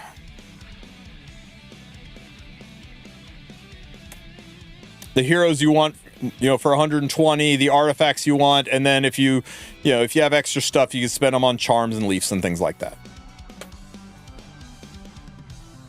So yeah, it's February. 12 months ago, or 11 months ago, guys, and they come out every 9 months. If you look at that Cecilia bot timeline, they come out almost 9 months on the nose, every 9 months. Luna and Landy as well. If it is a limited unit that is 1, not a collab, and 2, has had 2 or more banners, then it will be available and you can pick it up.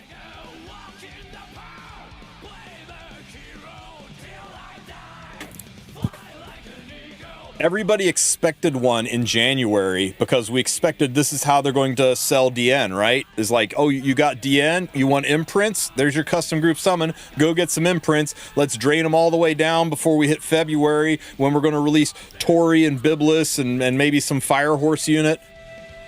So I'm a little surprised. We may even see it. In this week's balance patch, in this week's patch notes on Tuesday or Wednesday. Don't know.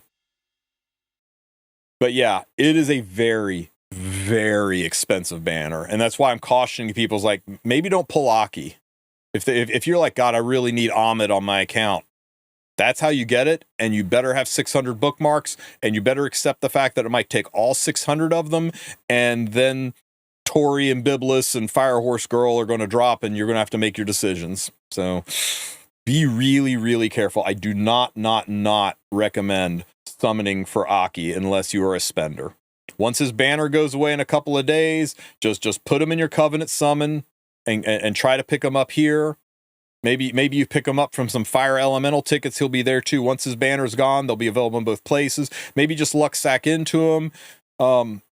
He's really good. Don't get me wrong. He is a very, very good unit, but he's not limited. And if you're free to play and you don't have a metric fuck ton of bookmarks or skystones to burn, I would not jeopardize the very near future chasing a non-limited unit, unless he is just a unit you've got to have on your account. If he's husbando for you, you do what you got to do. Don't get me wrong. I will never stand between somebody and their waifu or husbando.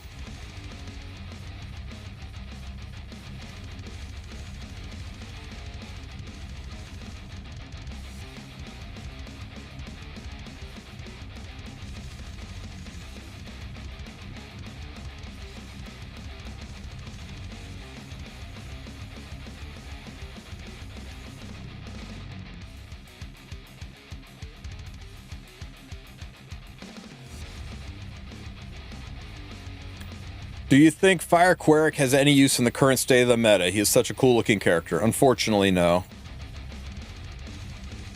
He needs a little bit of a bump trap to be usable. His biggest use really was taking out Mediator Queric, and you don't see Mediator Queric that much anymore. Frickin' Secret Art Storm Sword Celine, are you heckin' kidding me?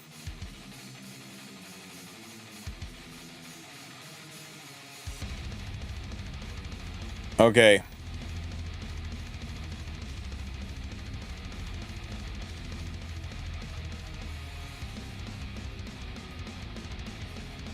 Y'all ready for this? Never miss. Damn! Oh, well. Fucking Setska.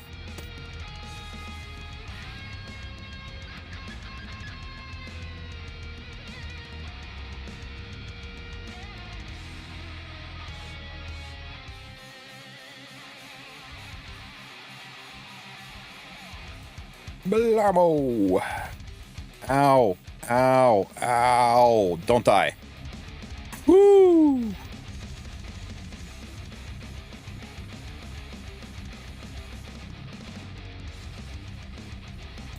Boo!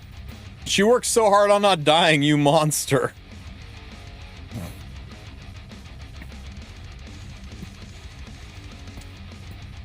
Do you think it would be better for them to allow you to unpair units and already see? Yeah, I mean, but it wouldn't be financially better for them.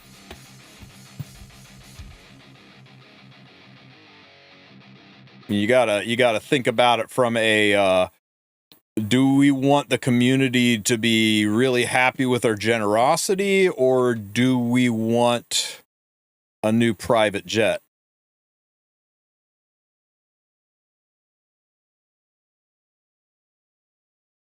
I kind of want a new private jet.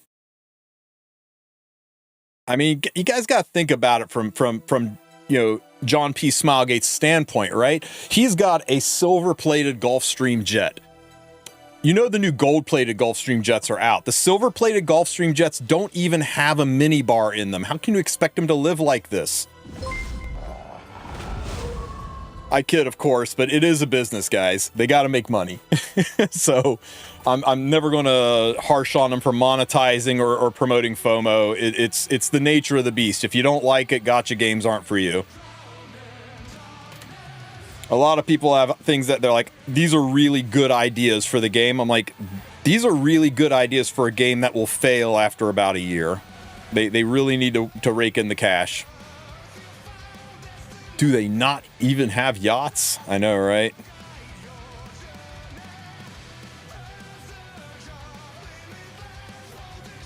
Yeah, everyone's like, man, get rid of off-banner artifacts. I'm like, what's my motivation? I hate them too, but if you're John P. Smilegate, what's your motivation to get rid of off-banner artifacts?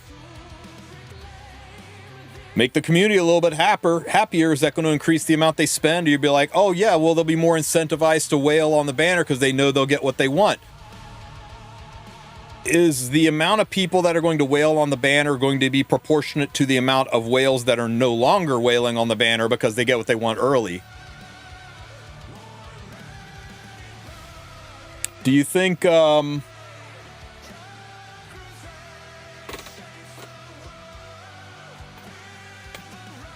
you think this guy, and yes, this screenshot is real, this is not photoshopped. Do you think this guy really cared, you know, would have spent more if there was no off-banner arties, or do you think he would have still spent an insane fucking amount of money? So, yeah. A lot of people are like, man, they need to reduce the cost of packs. More people would buy them. Okay, so if we cut the price of packs in half and 30% more people buy them, did we make money or lose money?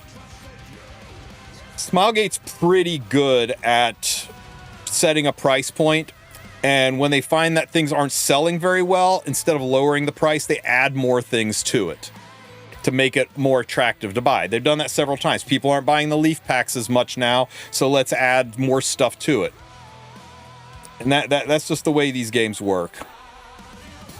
And if you think you can monetize the game better and make it more profitable, I'm sure Smilegate's hiring. Go put in your application. I'll bitch about balance left and right with you guys. I will sit there and, like, you know, rub my freaking forehead at a lot of their marketing policies and how they advertise all day long. But one thing I will never say is that they don't know how to monetize their game, because you don't get to be a 7-plus-year-old gacha game in 2026 and not know how to monetize properly. They're pretty damn good with that.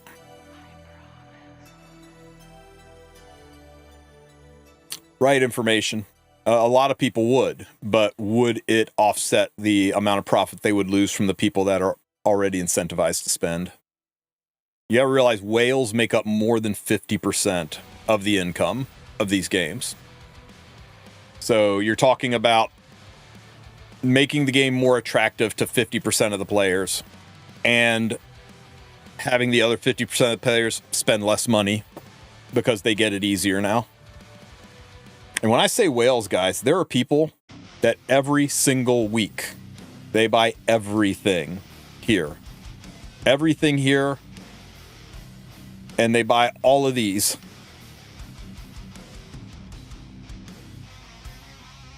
I mean, if you're not spending $2,000 a week, you're not scratching the surface. There's six and 7 digit accounts out there right now. And that's just the way of it, man. Money means different things to different people. There's some coal barons and some oilers out there going crazy.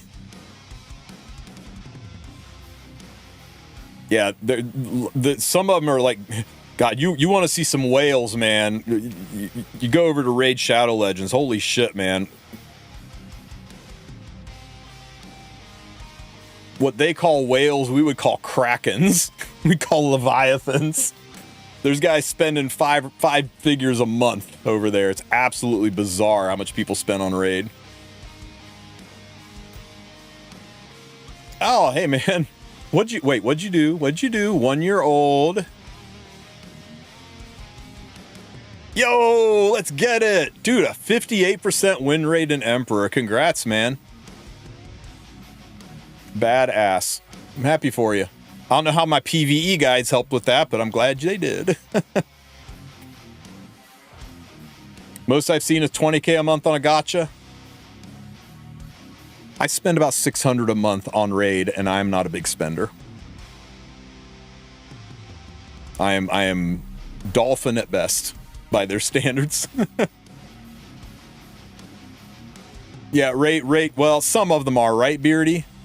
Some of their packs are much better values. Some of them are absolutely terrible. They have a lot more packs, and in Epic 7, right, it's tough, right? You look at it, it's like, okay, is this you know, is this pack really better than this pack, better than this pack? I mean, when you math it all out, they're all pretty close, right? There's some that are just objectively better than others. Leaf pack versus Burning Passion pack. Monthly leaf pack versus lavish leaf pack. There's some that are objectively better, but pound for pound, if you buy a pack, you generally aren't like, oh, dude, you should have waited. They had this other pack that's the exact same thing at half price. In Raid, you'll have that. In Raid, you'll have like, oh, in here, the Sky Stones are about 10 Sky Stones per dollar, but if you bought this other pack, you would have gotten 25 Sky Stones per dollar. You just bought the wrong one. Sucks to suck. And Raid also changes the packs based on your level of spending. The packs that I see in Raid, you won't see in Raid, because I spend a lot more. They give me access to higher dollar, higher value packs. You might see a pack that gives you 5 bookmarks for $5, and I'll see a pack that gives me 12 bookmarks for $10, right? It's a more expensive pack, but it's a little more rewarding, because they go, oh, this guy's already spending, let's get him to spend more. So Raid's a little bit more diabolical with the monetization. Oh my God, are we back on this again with the damn Archie pack?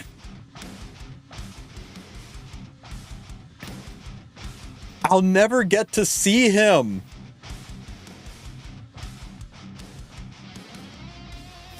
Fine, okay. Are we doing this? Fine. You guys are killing me. Let's jump on our plane, take a trip overseas, go buy Arky. Even I got it. Fine. I don't want to be left out of the... I don't want to be part of the... I don't have the Arky Pet Club, so let's go ahead and do it. I'm the one that's supposed... I'm the streamer. I'm supposed to be doing the peer pressure thing, not you guys, you bunch of monsters. Dude, Dragon Traveler, 1,000 free summons. Are we Dragon Traveler mains now?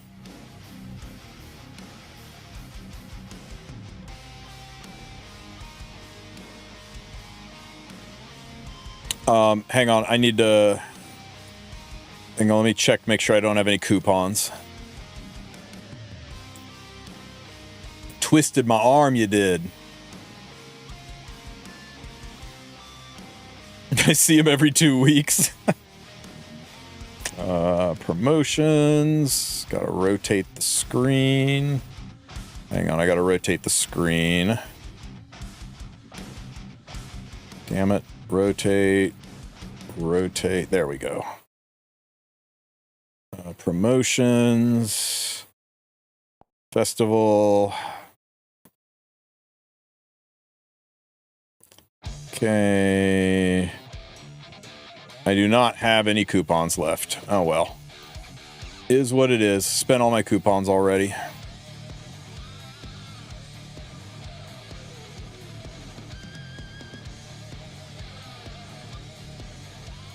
Man, nothing like firing the game up on LD Player to make you really appreciate the PC client, huh? All right. Shop. Shop. Give it a second. It's just loading. Shop. There we go. Packs. Currents pack. Buy it. Do I have any coupons in my storage? Oh, I do. Oh, shit. Are you kidding me? I get Arky for free?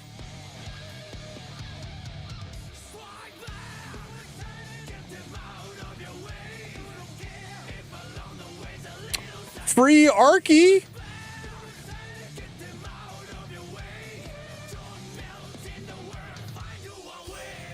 Very nice. There, are you happy? Can I be in the cool kids club now? I got a free Arky. Oh god, 100 skin tickets? You mean I have to decide what I'm going to do with 100 skin tickets? Oh, those are pet tickets. Oh, thank god, they're pet tickets. Okay. So, that means we totally get our... We totally get our pet. What skills does Arky have on him?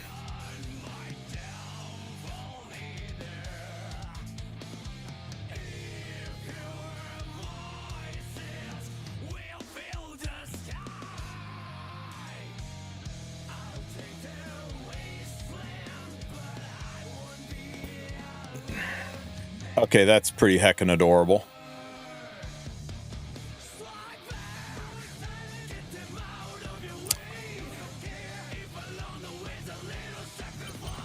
No. Come on, come on, come on, give it to me. Frick, lobby pet. Come on, come on, come on, come on. Damn it, it's always the damage one. I've got like 5 of these. Show me, show me. Lobby one. No. Okay, hang on. Let's get rid of the lobby pets.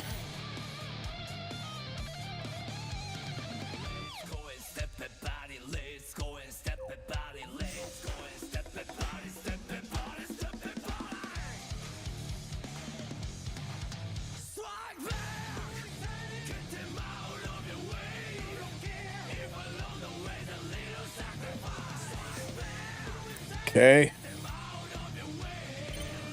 10 more, 5 more, 4 more, 3 more.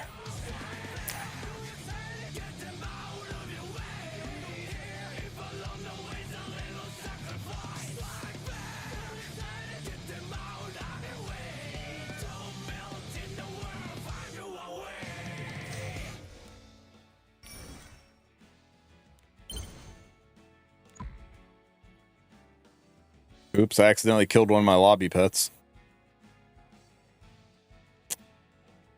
How many more tickets do I have? 2 more. I do not want to sit here and grind my heckin' pets, guys.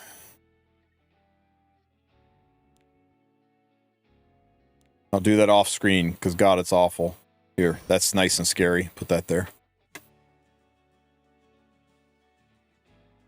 What did the pets do in the background? They just look cute. I specifically you out. I specifically put in a whole bunch of predators around this asshole rabbit in a burning village, because it makes me happy to see the rabbit in a burning village looking back and forth nervously surrounded by predators barking at him. That rabbit knows what he did.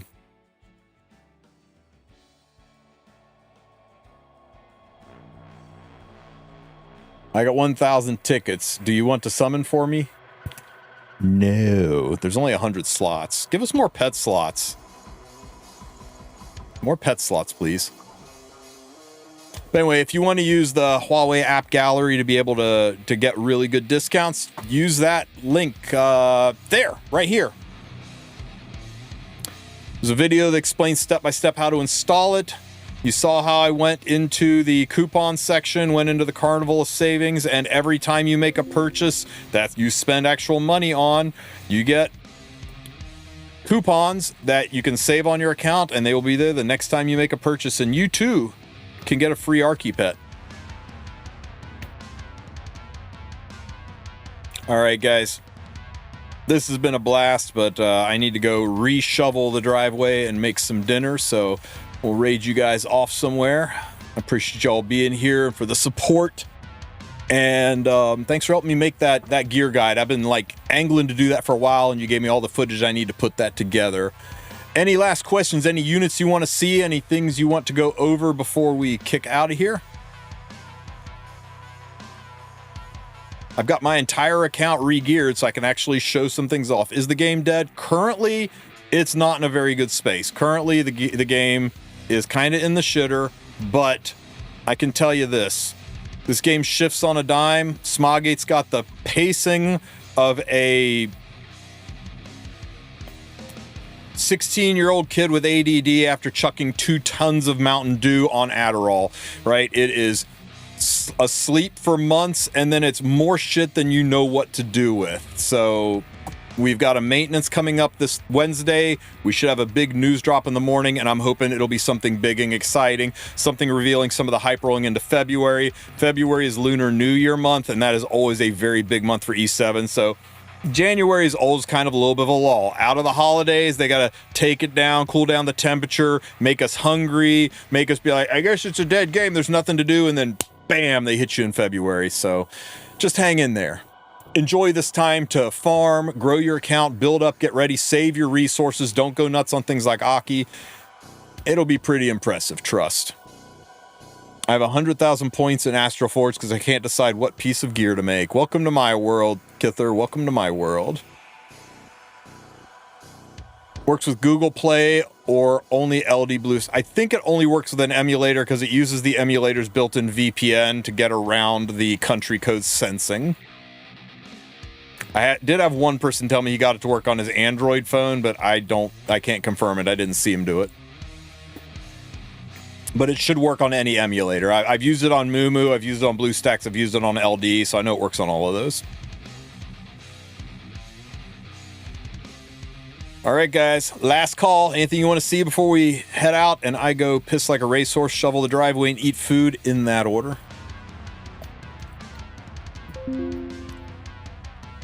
Okay, we're going to all go visit Mr. Joe 5K, who is going to teach you more creative uses of the word fuck than anybody in the history of E7. Can you see my Aki and Tekron? Sure.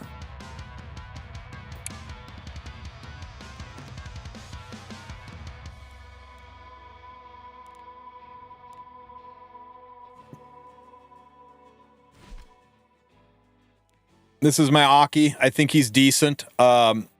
10 or 15 more speed would be ideal, but I didn't want to rob gear. I can make him 290 speed at 6k attack, but I have to steal gear off of units I don't want to steal from. So this is just where I'm going to kind of leave him for right now. And I tried going with the damage Techron, and I just feel that the full tank version is better. He does have a little bit of crit, so he does have a chance, right? But really, it's just about, you want him to stay alive so that he can pull the trigger, drop a nuke. I think triple set is best set. That way you can have both immunity and pursuit set on him. Preserve a little bit of ER, get the full Monty. I really like this. He just dropped another F-bomb as soon as I said that. All right, guys. Take it off speakerphone. We're going to go say hi to Joe. I will catch you guys tomorrow. You guys have a great rest of your day. Take care, everybody. What does that make me for losing to the loser?